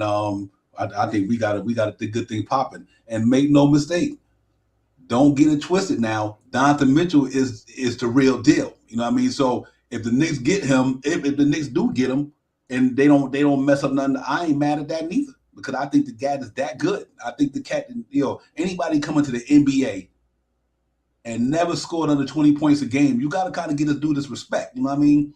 He came in his rookie year and didn't score under 20. He's been in the league for 4 or 5 years, and he doesn't score 20 points every year. He the 5 assists a game. You know what I mean? Athletic. You know what I mean? And I think, don't make no mistake, if the Knicks can get him, I don't have no problem with that, because I think him and RJ would be the real deal. I just believe that. Two cats can get it with Jalen Brunson going downhill the way they go downhill. I just think that's a lot of pick your poison. And having a rim protector like Mitchell Robinson in the background. Oh my goodness, bro. So I'm definitely good with the way either way it go. I think we got a good thing popping off, and I'm really excited about the Knicks this year, man. And the key gonna be to stay healthy. And we know the East is down. We know the East got better. Let's not get it twisted. We ain't no fools up in here. We know we got a lot of good teams in the East, but you also got to look at what we got too. You know what I mean? If you look at the Knicks team, guy for guy, position for position, and match it up with a lot of teams in the NBA, and we backed up pretty well. If you look at the average point guard in the East, Jalen Brunson is the best, some of the good point guards in the league. You can put Jalen Brunson up there. I know Jalen Brunson got to be a top 7 in the East point guard. Easy. If you go like the people who won it, obviously Drew Holiday is creme de la creme. Kyrie Irving's creme de la creme, but in certain play. But look at a lot of people coming down. Kyle Lowry, I think Jalen Brunson better than Kyle Lowry this time at this stage of their careers. You know what I mean? And if you keep going look at all the point guards in the East, you could put Jalen Brunson's numbers up against a lot of them.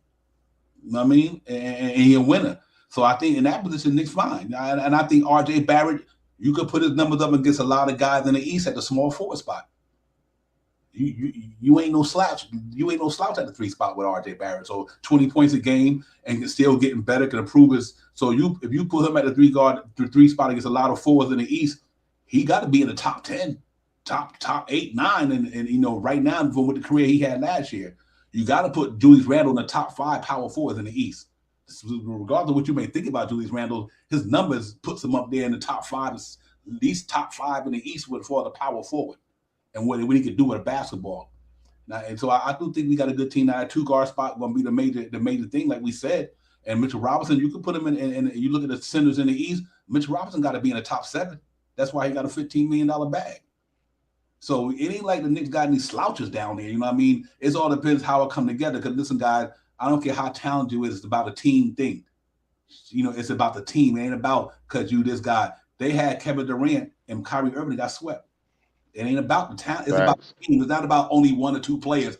It's how good your team is. And you look at that last year, you've seen a lot of teams who had a lot of talent, but they didn't get nowhere because the team wasn't good. You know what I mean? So, you know, I think the Knicks got a good team. Overall, they got a good team. They solid at every position in the starting lineup. Are they superstars? No, but they are solid, good NBA ball players. You know what I mean? And not a lot of guys did what R.J. Barrett did at the small forward last year in the East. Not a lot of guys did what Julius Randle did on a bad year. They still didn't put Julius Randle's numbers up. You know what I mean? So I think you got to be pretty excited for a Knick. If you're a Knick fan, to see that we do got some good talent, our bench is gonna be pretty decent. So I'm excited about the maturation. I'm looking forward to training camp, man. I'm really looking forward to see the cats getting there in battle position. If Cam Reddish pop and these guys, Obi and them and all of them come back decent, Knicks will have a good team. There'll be some fighters in the East. Shop Howard, real talk. There'll be some fighters there. That's for sure. Yeah, I believe all these guys are going to come back out hungry, man. I think these guys are going to be hungry. I think they, soon as training camp start, they're going to try to gel with each other. You know, going out with each other, playing some after the game ball, going to the gyms and doing all this stuff. I think they're going to work it out this year, man. And I believe in the beginning of the year, you know, it may be somewhat shaky before we figure out how everything works out and stuff like that. But you know, by mid-season, man, I think Brunson is going to take this team over the hump, man, and we're going to win a couple of games. And I can't wait to see how what the 82 game is going to look this year, because if we have anything different from the way we had a hard 82 games last year, man. Those games we had back to back the games and the teams that we played. If we could have you know, a little you know, a change in the way the teams play. I mean, that the teams that we played last year, a little change, a little easier in the beginning of the year. We may jump. I think another thing that the Knicks are going to do this year is get out early to run, to score heavy first. I think last year we lacked, like, the first quarter, second quarter. We were a little lackluster and stuff like that. We picked it up more towards the third and the fourth quarters and stuff like that. I think this year, man, I think we're going to get out and run, man. I think our first quarter is going to be a little bit higher. And with the acquisition of Brunson, I think we go from 103 points up to 108 points in scoring overall. And I mean, I think he gives us an extra 5 to 7 points, but I'll say 5 points. I think we were 103 at the end of last year. I think we could get up to 108, so 108, 109 points per game and stuff like that. You know what I mean? If somebody else has to turn it up, you know, so be it. Yeah, real talk, Mark, man. We had one of them since Derrick Rose here the first time, basically. You know what I mean? Yeah, man, he just changed the game for us, real talk. And you know what's interesting to me, man? You know, everything is good on paper. We know that, guys. Everything is good on paper. But I still believe in the talent. What I love about what the Knicks did, and this is so important to me, they keep bringing back the main guys with the continuity. They brought back Mitchell Robinson, Randle, RJ. They bringing back the guys who've been playing against, what makes the game easier for them going into the next season. Like, these guys know how each other get down. And having Jalen Brunson there, like Marvin said, it just ups the ante. You know what I mean? For as, you know, wins to me. And I do think a healthy Mitchell Robinson, like I said, and I think these other young guys we got back there going to break out. I think that nobody can't underestimate the Hartenstein deal. And look where he come from. Hartenstein come from a good culture last year. He was playing with Tyron. He was playing with Ty Lue and them, with Paul George, Kawhi Leonard. You know, he was playing with a class organization with some real intellectual basketball minds. Ty Lue, one of the best coaches in the game. Kawhi Leonard, one of the best players in the game. Paul George is one of the better players in the game. He played around a lot of good talent, a lot of good culture. Ty Lue is hands down, he gets it done. So for Hartenstein to be playing in a culture like that, and to come to bring that same work ethic that he had under Ty Lue with Tom Thibodeau and them, that you can't underestimate that. You know what I mean? I just think that's going to be real important because, you know, it's sometimes, no matter, it's where your mindset is at. And I think that Hartenstein going to have a good mindset by playing with LA Clippers, playing with all them talented ball players down there. So I mean, he's going to be a big major plus for us. And like I said, we didn't have Nerlens Noel last year. That's why everybody talking about the Knicks not going to be that good. Y'all bugging because like if the Knicks wouldn't have lost Nerlens Noel last year, we can't repeat that enough. Him and Derrick Rose when it went down, it would have been a different thing. You know what I mean? So I'm excited about the Hartenstein deal. I think the brother gonna come in here. All brothers are brothers to me, man. So I think he's gonna come in here. He's gonna put it down. And I think he's gonna be a good backup to Mitchell Robinson. And like I said, if the Cleveland Cavaliers decided for a minute to put in Jared Allen and Evan Mobley, well, you know what? You put in Mitchell Robinson and Hartenstein. So you're still 7 foot. Hartenstein can stretch the floor. He could pass the ball like crazy up at the top of the circle, and he's a decent shot blocker. So I think that's a win-win right there. I'm salute to Keith Daniel, my man. You're 100% right, man. Hartenstein is nice. Keith, I appreciate that. Appreciate all y'all thoughts in the chat. Y'all keep it going, man. Knicks Real Talk. Let's get it. Divine Shot Powers of the building. Salute to my man KJ out there handling his business, but he here in spirit. But the chat isn't here. They got it popping as well, and so it's all good tonight, man. But I'm looking forward to the season, God. I can't wait. Training camp by another month away or something. A little longer than that. So the guys right now are pretty much out there working on their game, planning some little pickup games around the league to keep their rhythm and keep their muscles moving and all that good stuff, their muscle memory and all that. So they out there working out, playing game in certain leagues, balling out. Seeing Obi out there doing his thing. I've seen Quickly, I've seen Grimes out there doing his thing. So the guys out there working, see Mitchell Robinson getting some work putting in there. Them cats is working, man. So that's all we can ask for right now. Just make sure the season might be all season from a competitive standpoint for the season, but there's never no all season if you want to be good. The key to being good is working tirelessly all day, every day. You know what I mean? In and out, 24/7, 365. So I do think them cats are doing that. I think IQ is really doing it. I mean, I see IQ working out. And all the guys on the Knicks, I think working out the most that I see is him. That I seen RJ working out actually well. I see the RJ was working out in LA with Drew Hurland. And I seen the video of him. It wasn't nothing. Somebody took a video shot of RJ. Don't do workout videos. That's just not what he do. But then somebody showed him working out, on his game. So that was nice. So yeah, Shop House, they doing what they doing. The coach is set, man. The coach is set. Front office got the guys in a good mindset. So we'll see how the Donovan Mitchell thing go, guys. We don't know what's going to be of it, but I'm good either way. I agree with you. I can see 43 to 47. Definitely, I see that. I definitely see up in that 45 range, and that's what the team could probably shut them down. But you just know never what could happen. Now you get Donovan Mitchell, then we go over 50. So it's going to be pretty interesting to see, man. I think so too, Truth. Real talk. I can see that as well. I think he's gonna have a breakout year this year. Obi Toppin. He want to stay in New York. Remember, man, he want to stay in New York. Obi don't want to go nowhere. He from here, baby's here, family's here, mother's here. He gonna play like anything to stay in New York. I don't care if it's on a cheap deal. He ain't trying to go nowhere. He did this is his group. So I think he know that. So in order for him to stay here, he gonna have to show improvement. I think that's what he's doing. And like I said, you notice that the Knicks didn't want to put him in that Mitchell deal. That was like, nah. You know what I mean? That's Leon Rose's pick. So you know what that means. You know what I mean? Leon like, I drafted that man. How I let him go and I drafted him at the 8th spot. So I do think, I put that too fast for his. So I do think it's gonna be pretty solid, pretty fun. We're gonna be in the building, y'all. Y'all know it, man. Knicks Real Talk. We ain't going nowhere, man. It's gonna be a fun season. I think if everybody remain healthy, one, 2 moves away, to either free a roster spot or get better. If you free a roster spot, that's cool. If you get better, that's cool going into the season. Or if not, you do like Marv said, you wait till the trade deadline and you strike then, whatever. But I do think no matter what, I think we're going to have a pretty good season in New York. We got a group of young talent down there. That's another thing too, Shop Howard. That's a young team they got down there, man. Yes, sir. The young team. Evan Fournier and Derrick Rose. Hartenstein 24 under, Mitch 24 under, 25, Obi 24 under, RJ 22, this cat 23, Brunson like 24, 25, whatever the case may be. Not a nice young time, but it's a good group of young time because they've been in the league for a minute. Now, that's what's so fun about it. Like these cats been in the league for 4 years, so I'm really excited about that.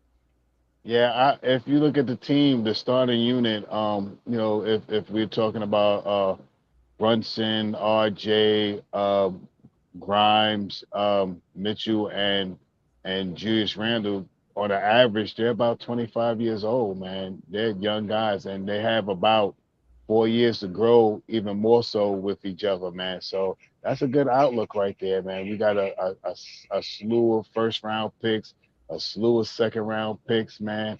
And and the best thing for this year is to build these guys uh their stock up, and just in case if someone like Brandon Ingram wants to, be disgruntled or something like that, we got enough trade capital, draft capital, and players that we can, make a move or something like that. So the outlook for the next couple of years is going to be a great outlook because we have guys that are young, but if they move their stock, they like for instance, Obi Toppin may be getting almost $6 million this year. But if he plays like he's a 15-20 million dollar player, it's less players that you have to give up in a trade. If that sound, I don't know how that sound, but if Obi is making $6 million this year, but he scored 17 points this year, 7 rebounds and XYZ and stuff like that. His $5-6 million makes him looks like a 15 to $20 million player, So now if we go to make a trade, we don't have to give up as much. I think that's one of the reasons why Danny Ainge right now wants so much. And I hope that if they do work the deal out, I hope it's like I seen in the chat by a couple of people, and then one of the things that I've been saying as well, Fournier, Cam, and McBride, and 4 to 5 picks or something like that. That if that can get Donovan here, I'm with that.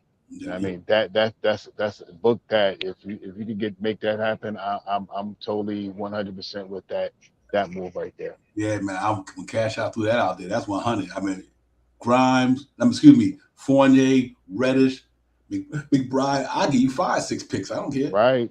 5 or 6 picks. If you can get Donovan Mitchell for Fournier, Cam Reddish, McBride, I'll give you 5 or 6 picks, man. That's a no-brainer right there. So yeah, I you know what? I do think depending on what the picks are, because I'm gonna tell you, Danny Ainge could try to fleece all he wants to. So you know what? If he might want more, he might not be able to get more. And it might be a time where it might take too long for this to happen. Danny Ainge, he can see. Well, I think the Knicks is doing it. Like, listen, man, we not desperate. We ain't desperate. We're big with you, but the Knicks is not desperate. That's one thing I do understand, but I'm happy about, and salute to Leon Rose and them. They are not desperate, bro. Desperate people are made it. Nah, you know what? It's called. If you think you can get a better deal than me, then go get it. But this is where I'm at, though. But if you think you can get a better deal than me, go out there and see what you can do. You know what I mean? And you know what?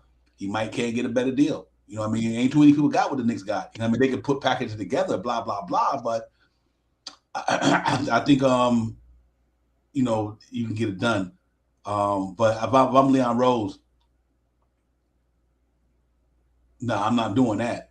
Donovan Mitchell can stay where he at. See, I don't believe giving up this, and that. Nah, that was the top of the show. New triple threat. Mano quickly, Quentin Grimes, or Obi Toppin. That's a whole team right there, man. Yeah, man. That's a point guard, a shooting guard, a small forward, and a power forward. I ain't giving up that. That's like a whole team right there. Then you want to give up 6 picks? That's a 10-man roster right there, man. And I think the Knicks know that. I think the Knicks said, listen, we got the picks. We'll give you the picks. We ain't give you the players. Yeah. Because you know what? The Knicks got a team right now. If you can keep them young guys and remember, they make a $2 million.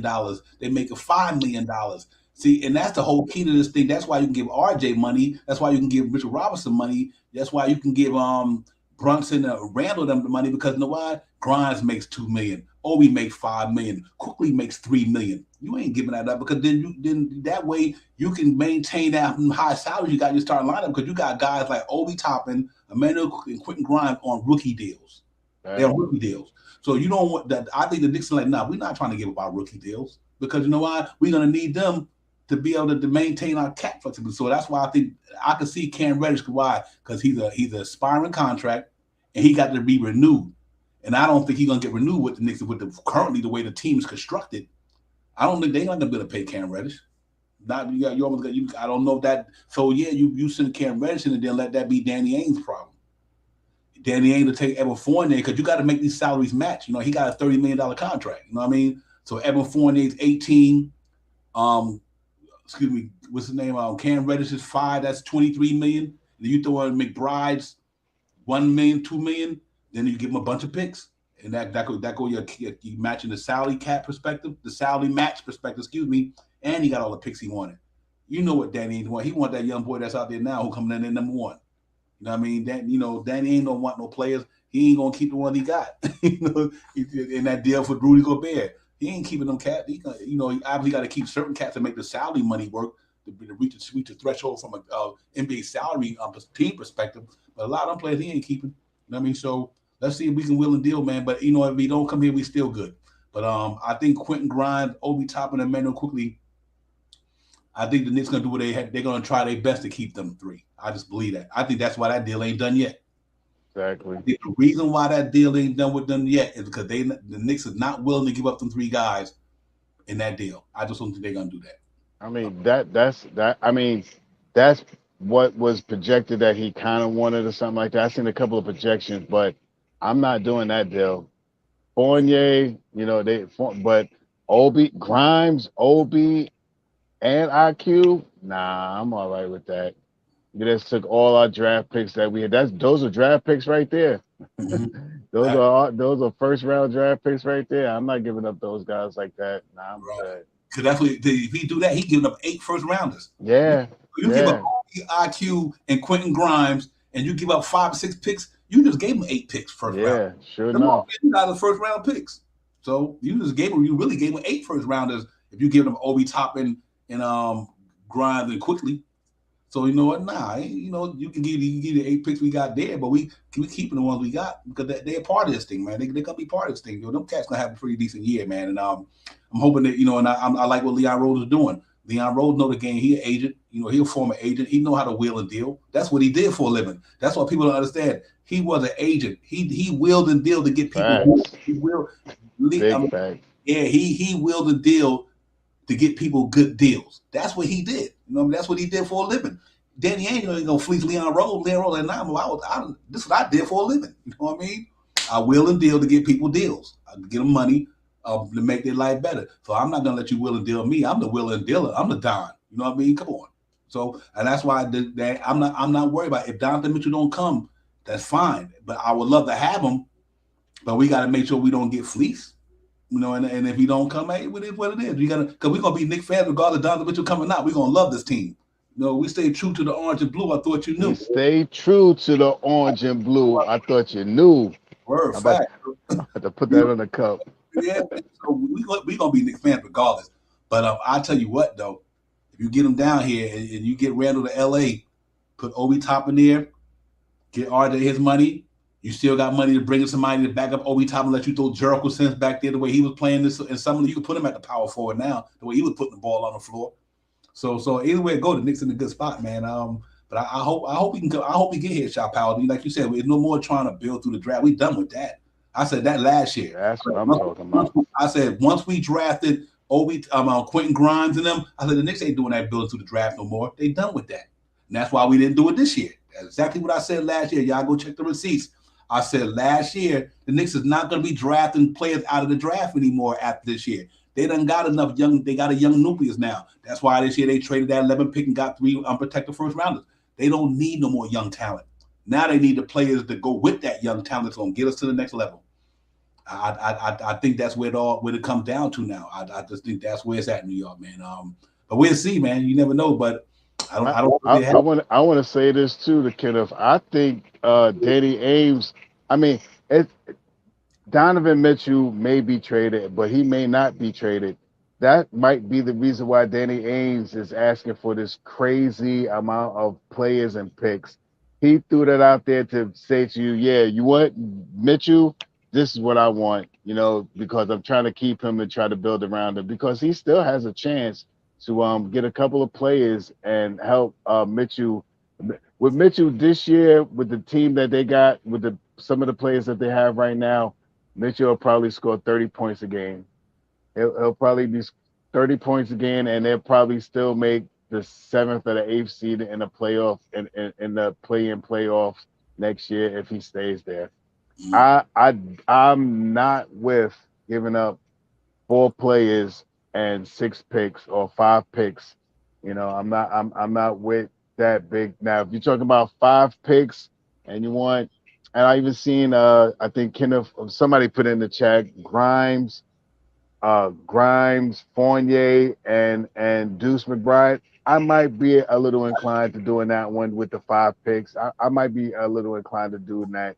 If we keep Cam Reddish and give up Grimes, yeah, okay. I might be a little bit with that too. Because I want to see what Cam is going to do this year. I think Cam is going to have an excellent year this year. I think he's going to try to come out there and show the NBA that he is one of those players that you should have kept. You know what I mean? If he solidifies some minutes on the court, yeah, he's going to be a big time player, man. So if the deal is with Grimes instead of Cam, I could be persuaded to do that this year too. Mm-hmm. Yeah, I think don't get me wrong, you can lose one of them. Yeah, right. You can't lose all three, 4 of them. And losing two forwards to a guard and a shooting guard. Jeez. That's why I would tell Keith, like, yeah, granted, you know what, you got to pay for talent, but you got to look at what Danny Ainge is trying to do. You know what I mean? There's not too many people on the Knicks talented as Mitchell. First of all, Donovan Mitchell. So, other than R.J. Barrett, they don't want Julius Randle contract. They want a younger R.J. Barrett if that was the case. So I look at it this way here. What Danny Ainge want to do, not only is he getting a plethora of picks and he also got guys who are going to be on expiring deals. So now he can build just like he did in Boston. Guys, Danny Ainge about to do the Boston Celtics thing all over again. Let me repeat that. He about to do the Boston Celtics thing all over again. That's what he aiming for. That's what he want to do, and that's what he gonna do. He got rid of the coach who's been there for years. He brought in a rookie coach, just like he did in Boston when he brought in Brad Stevens. He got all them picks, and what did he do? He went out and got Marcus Smart, Jaylen Brown, Jason Tatum, Robert Williams. He drafted all these dudes, and look where they at right now to this day. They went to the finals. That's what he gonna do over there. He want that young man. What's that 7-foot cat named Juan? I can't pronounce the name. It's so yeah, I can't either. So yeah, that's his name. Wamamaka, whatever. Yeah, right. So Wakamaka, that's his goal. His goal is to do what he did in Boston. So he might not be looking to bring no superstar back. He's like, nah. What I need is picks and flexible contracts so I can get rid of them. So when I'm ready to strike, I got the money and I got the talent to strike. That's just what he's doing. That's his blueprint. And that's what he's trying to do. So you might not. So, but from the Knicks perspective, they don't have to do anything. If Danny ain't no one to mess with the Knicks, then you don't mess with them. But I do think, don't get me wrong, you can have Quentin Grimes in the deal, but I don't think the Knicks gonna put Quentin Grimes, Obi Toppin, and Emmanuel quickly in the deal. I don't think they're gonna do that. First of all, I don't think Leon Rose gonna do that because, like I said, he believed in these young boys he got here. You know what I mean? He believed in these cats, man. And he drafted top. He believed in them. He not only their game, he like their character. They represent the organization very well. You know what I mean? These cats represent the Knicks real well. You don't hear nothing about these young men. A lot of them God-fearing young men. They all on a popular thing. They out there. They really about the work, the ball, and everything. So let's see. But I'm good either way, man. If Donovan Mitchell come in, I'm happy. I would love to see that young man in New York. He built for Madison Square Garden. He just built for it. Him and RJ and Brunson would be a tough out down there in New York, man. That'd be a tough out right there. You know what I mean? And we'll see how powers either way it go. But I think it should be fun though. But we got the stuff to get it done. Let's put it like that. To make a long story short, we got the assets to get it done if we want to get it done. But the same thing is negotiation. It's all about maneuvering. So I think what Leon Rose is doing is the right thing to do. He like, I gave you an offer. Don't remember, he gave them an offer, right? And then if my man then rejected, he like, okay, well, whatever. I gave you an offer. What do you want me to do? You know what I mean? So see, he's smart. Because now you would have came back with a counter offer. You probably got fleeced. You would have got fleeced. He's like, nah, I gave you an offer, so whatever. Holler at me when you're ready. And then go out there and see if you can get some more shit. He ain't getting none yet, so we'll see. We'll But we good to go, man. I think it'd be good. But yo, listen, man, the shit is popping off in here. Y'all cats got a live up in here, and it's all good, man. Knicks Real Talk, me and Shaw Powers. But what do you think, Shaw? You do what's your on the scale of 1 to 10, 10 meaning the highest, what's your scale thinking Donovan Mitchell will be in New York before the season starts? If you'd have asked me that like three streams ago, I thought it would be 8, 9, 10. Right now, I'm at 5. Okay. I now the more I look at what Danny Ainge want, it sounds like Danny Ainge wants to keep Donovan Mitchell. Uh, four players and 5 picks. It's no team out there really that would give up 4 of their rotational players plus 4 unprotected picks and 2 other picks on the four unprotected plus another 1 or 2 other picks and swaps. I don't think no team is going to want to do that, even for Donovan Mitchell.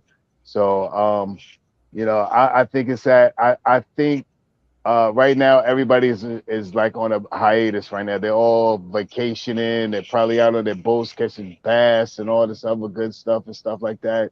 Sharks and all this other stuff. I don't think anything's gonna. Probably won't hear anything to the end of August, September, right before the trade day. I mean, before the start of training camp and stuff like that. So if we get Mitchell, I believe we could be a better team. I believe we could probably be in that 50 range number.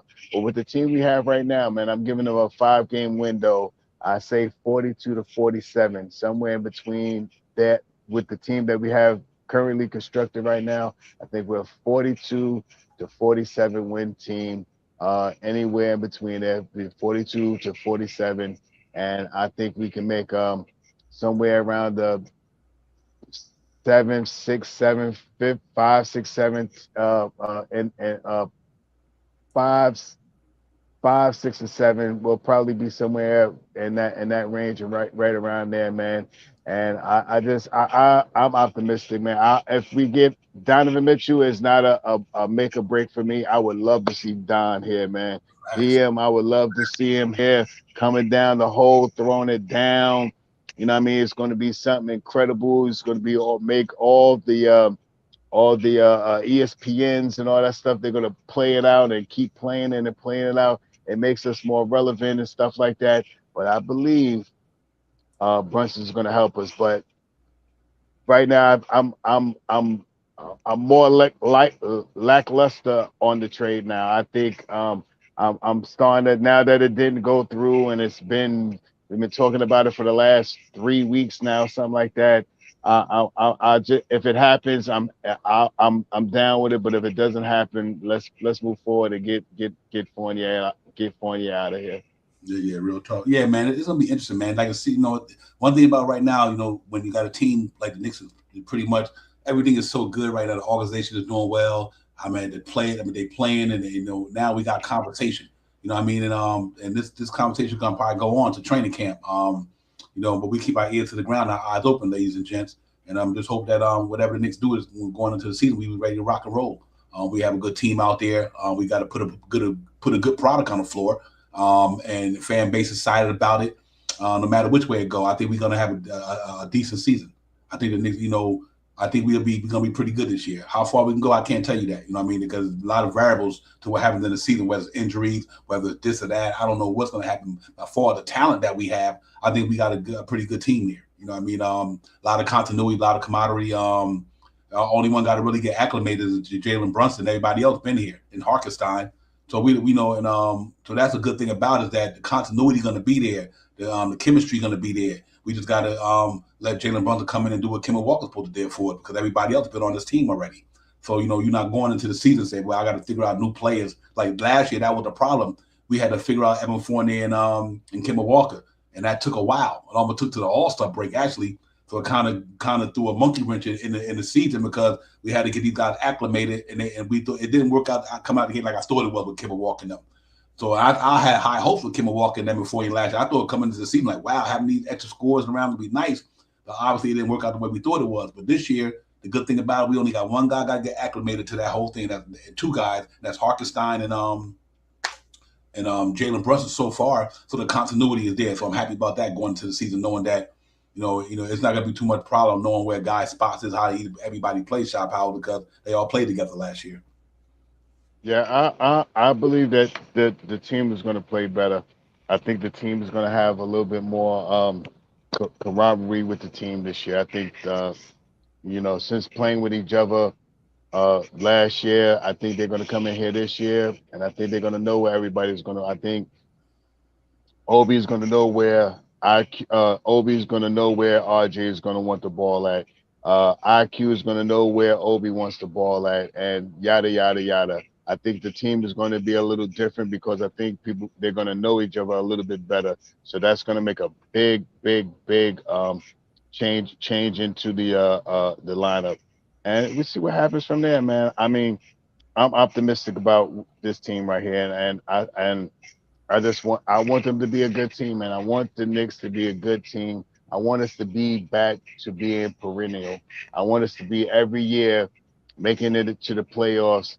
This year we can make it to the playoffs. Next year we can make it into the second round, and by 23, 24, 25, we're looking at two new acquisitions onto the team. We don't have two or three players that we have now, and we got two more big name players, and maybe to get us over the hump. I'm being optimistic and talking out loud, but that's what I'm hoping for. I think our window is uh 24, 25, somewhere around there, man. The next couple of years when all these other contracts are about to be up and stuff like that, I think we'll be right there ready to jump on something. Yeah, hey, real quick, let me answer Keith Daniels' question. Keith, just to answer your question, do I think I'm overvaluing Knicks? No, not at all. Here's why I tell you why I'm not overvaluing them. Like I said last year, that team, if it wasn't for the injuries, and this is important, if Derrick Rose didn't go down last year, and Nerlens Noel didn't go down last year, and we only had Kemba Walker for what 20 games. Think about this. What I'm saying.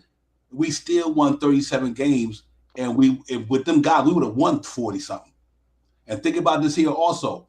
Last year, I could literally show you 10 games the Knicks lost just by missing foul shots in that game. Facts. 10 or 12 games last year, the Knicks lost just because they foul shooting was horrendous. I could show you 4 games that we had over 15 turnovers a game that made a big difference too. Yeah. So you do got to take all that in totality, and I do think that with the acquisition of Jalen Brunson, a healthy Jalen Brunson, he makes the Knicks way better than Kemba Walker and Alex Burks. Let's not get it twisted.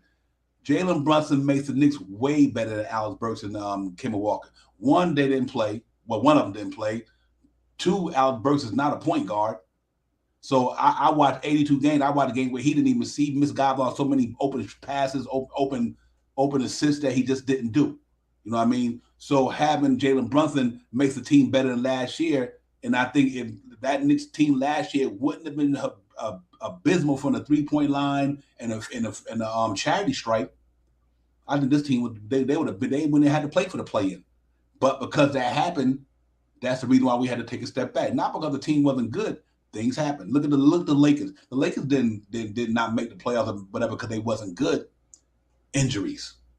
Certain things happen. You lose Anthony Davis. LeBron, a little bit. Westbrook didn't play. He played good at the end of the season, but then you look at Kendrick Nunn. He didn't play all year. A lot of guys they had didn't play. So what happened? That don't mean they wasn't good. That means that they just had injuries and it set them back. And I think that's what happened to the Knicks last year. One, because our talent wasn't good. You know what I mean? I just think that when we got getting injuries, you couldn't overcome Derrick Rose. Nobody in that team that we had was better than Derrick Rose as a point guard. Nobody, not another center other than Mitchell Roberts was better than Nerlens Noel. They was dependent on to be a part of this cog that just wasn't there. And I think we won 37 games and we won 41 the year before. Even though it was a 72-game season, we still won 41 games with that team and went to the playoffs. And I think they were about to do the same thing. Just the injuries caught up to us. Nerlens Noel coming out of the gate, Mitchell Robinson not ready. Evan Fournier didn't get it popping after the All-Star break. Evan Fournier had an abysmal first half of the season. And go check the receipts, go look at the games. Evan Fournier stunk up the joint in New York when he got there. The first 30 games, whatever, he wasn't doing nothing. But he started getting them. After the second half of the season, he started getting it popping. So I just think it's a lot of variables to the reason why the Knicks didn't get to where they got last year. But I do think this team, to answer your question, Keith, I'm not over. I don't think I'm overvaluing this team. I think this team is legit. I think they got. I'm not saying they're going to be the top 4 in the East. We know they ain't going to be that. But I bet you the Knicks will be in the playoffs. You could book that. They might be 4th, 5th, 6th, whatever. The Knicks will be in the playoffs. You could book that for sure. Yeah, and for me, I'm willing to stay with this team to make a move forward. You know what I mean? To becoming a good team, because we have to start from somewhere. In the last 3 years, I mean, in the last 2 years, let's just say the 41 season that we had, and last year the 37 win that we had this year. If we could get to if you want to say middle of the pack, I'm happy with that. I would love to be the fifth, in 5. I would love to be at 5 where we play 4, because 5. I would love to be at that number if we could get 47 wins and become the 4th seed, the 5th seed team. That would be a big up from being, from being a 37 team last year. So I want us to take monetary steps. I want us to take bigger steps though, but at a big step, a smaller step, but with more gap in between. So this way the next step would be a larger step, and then sooner or later we'd be walking like Jason, how he be chasing people down and he don't be running, he be walking real fast. I try to be funny. Hey, you know what, man? Listen. I think Julius Randle got he got all-star potential. He made an all-star game. I think RJ Barrett got all-star potential. That was last year. We don't know what's going to happen this year. Who knows? We might have Brunson this year. We might have RJ this year, and we might have Randle this year. Who's to say? And look at this. Look at the center spot in the East. You don't. I mean, other than Embiid starting and certain guys and everybody else is like, okay, pick your poison. You know what I mean? They're not that thorough. So I think the Knicks got a decent team, man. I'm a homer, but I'm also a realist. You know, I try to deal with actual facts, no hyperbole. You know what I mean? I just try to look at it from the perspective of basketball and what's all the variables about reason why this didn't happen. I just think Jalen Brunson's acquisition makes a big difference in this Knicks team. I think a healthier team makes a big difference, because no matter how much talent you got, if you ain't healthy, it don't mean nothing. You know what I mean? We all know that. So I think if everything stay the course, I think we got a pretty solid team. I'm looking forward to the season, man. But listen, we're going to get out of here. I know we got to get on a grind in the morning and all that, man. Salute to the chat. Keith, everybody, man. Send everybody. Y'all cats got it popping up here tonight. Appreciate y'all, man. Everybody. Cash out, my brother. Allah wise, peace of the God, everybody, man. Listen, man, y'all just look for the notifications. We'll be back on, man, later on in the week. Yeah, you're right. You're right about that. Absolutely.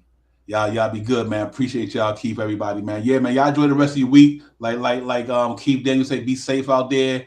Do your thing, get on your grind, man. Work, school, or play, whatever your endeavor is. Y'all be safe out there, man. The streets is always watching and all that good stuff, man. But pretty soon, man, we can't wait till the Knicks basketball get popping. I can't wait to the summer league. I'm not summer league, excuse me, training camp and preseason. I'm ready to see some Knicks ball. You know what I mean? But we still got some things in the air, man. We'll see when all the smoke and dust settles. We'll see what the Knicks gonna do.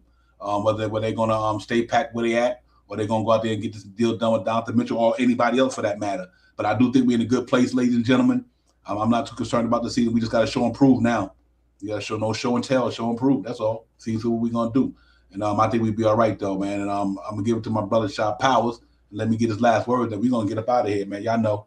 Salute to you, Divine. Salute to the chat. That's where it's at. Yes, sir. My favorite saying, and I'm really telling you this, I'm about to put it on the cup.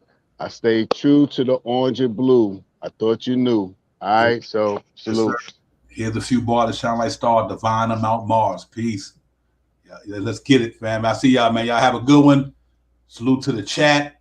Everybody, man, thank y'all for streaming, coming in, checking us out. Make sure y'all hit that like and subscribe, running out the door, man. Real talk. Let's run them up with the thumbs up so we can get to where we want to get to, so we keep bringing out this content, dropping these jewels up in here, and keeping our Knicks fan base informed. Because y'all know how y'all wise heads out there do. You cats are the widest things I know out there in the chat, man. Y'all just an invisible panel. So that's why y'all part is. Without you cats, ain't no Knicks real talk. And that's real talk. So y'all keep supporting, keep showing the love. We keep bringing y'all the love back. And y'all enjoy your rest of your week, man. Shot Powers, KJ, and Vince. We see you on the next one, my brother. Let's get it. Let's get it, y'all. Real talk. Let's get it popping. Time for Divine Shot, KJ events. This real talk's the brand. You understand how we do, my man. I'm on that Friday night Knicks shit, dripping in Knicks shit. Up in the world, most famous arena with the click. That's the conglomerate. Knicks real talk, the real prominent. I'm a bit like the Omicron variant, dominant. Paying homage to the cat from the chat. That's where it's at. Cause I'm hearing that. You don't care for hyperbole, you straight facts. We interact with the mob, the gods. Up in the pod, the squad, the facade. The entourage, be on the job. My energy, feeling tripping in tempo. As they cook my game plan, let my brand for loop and pursuit.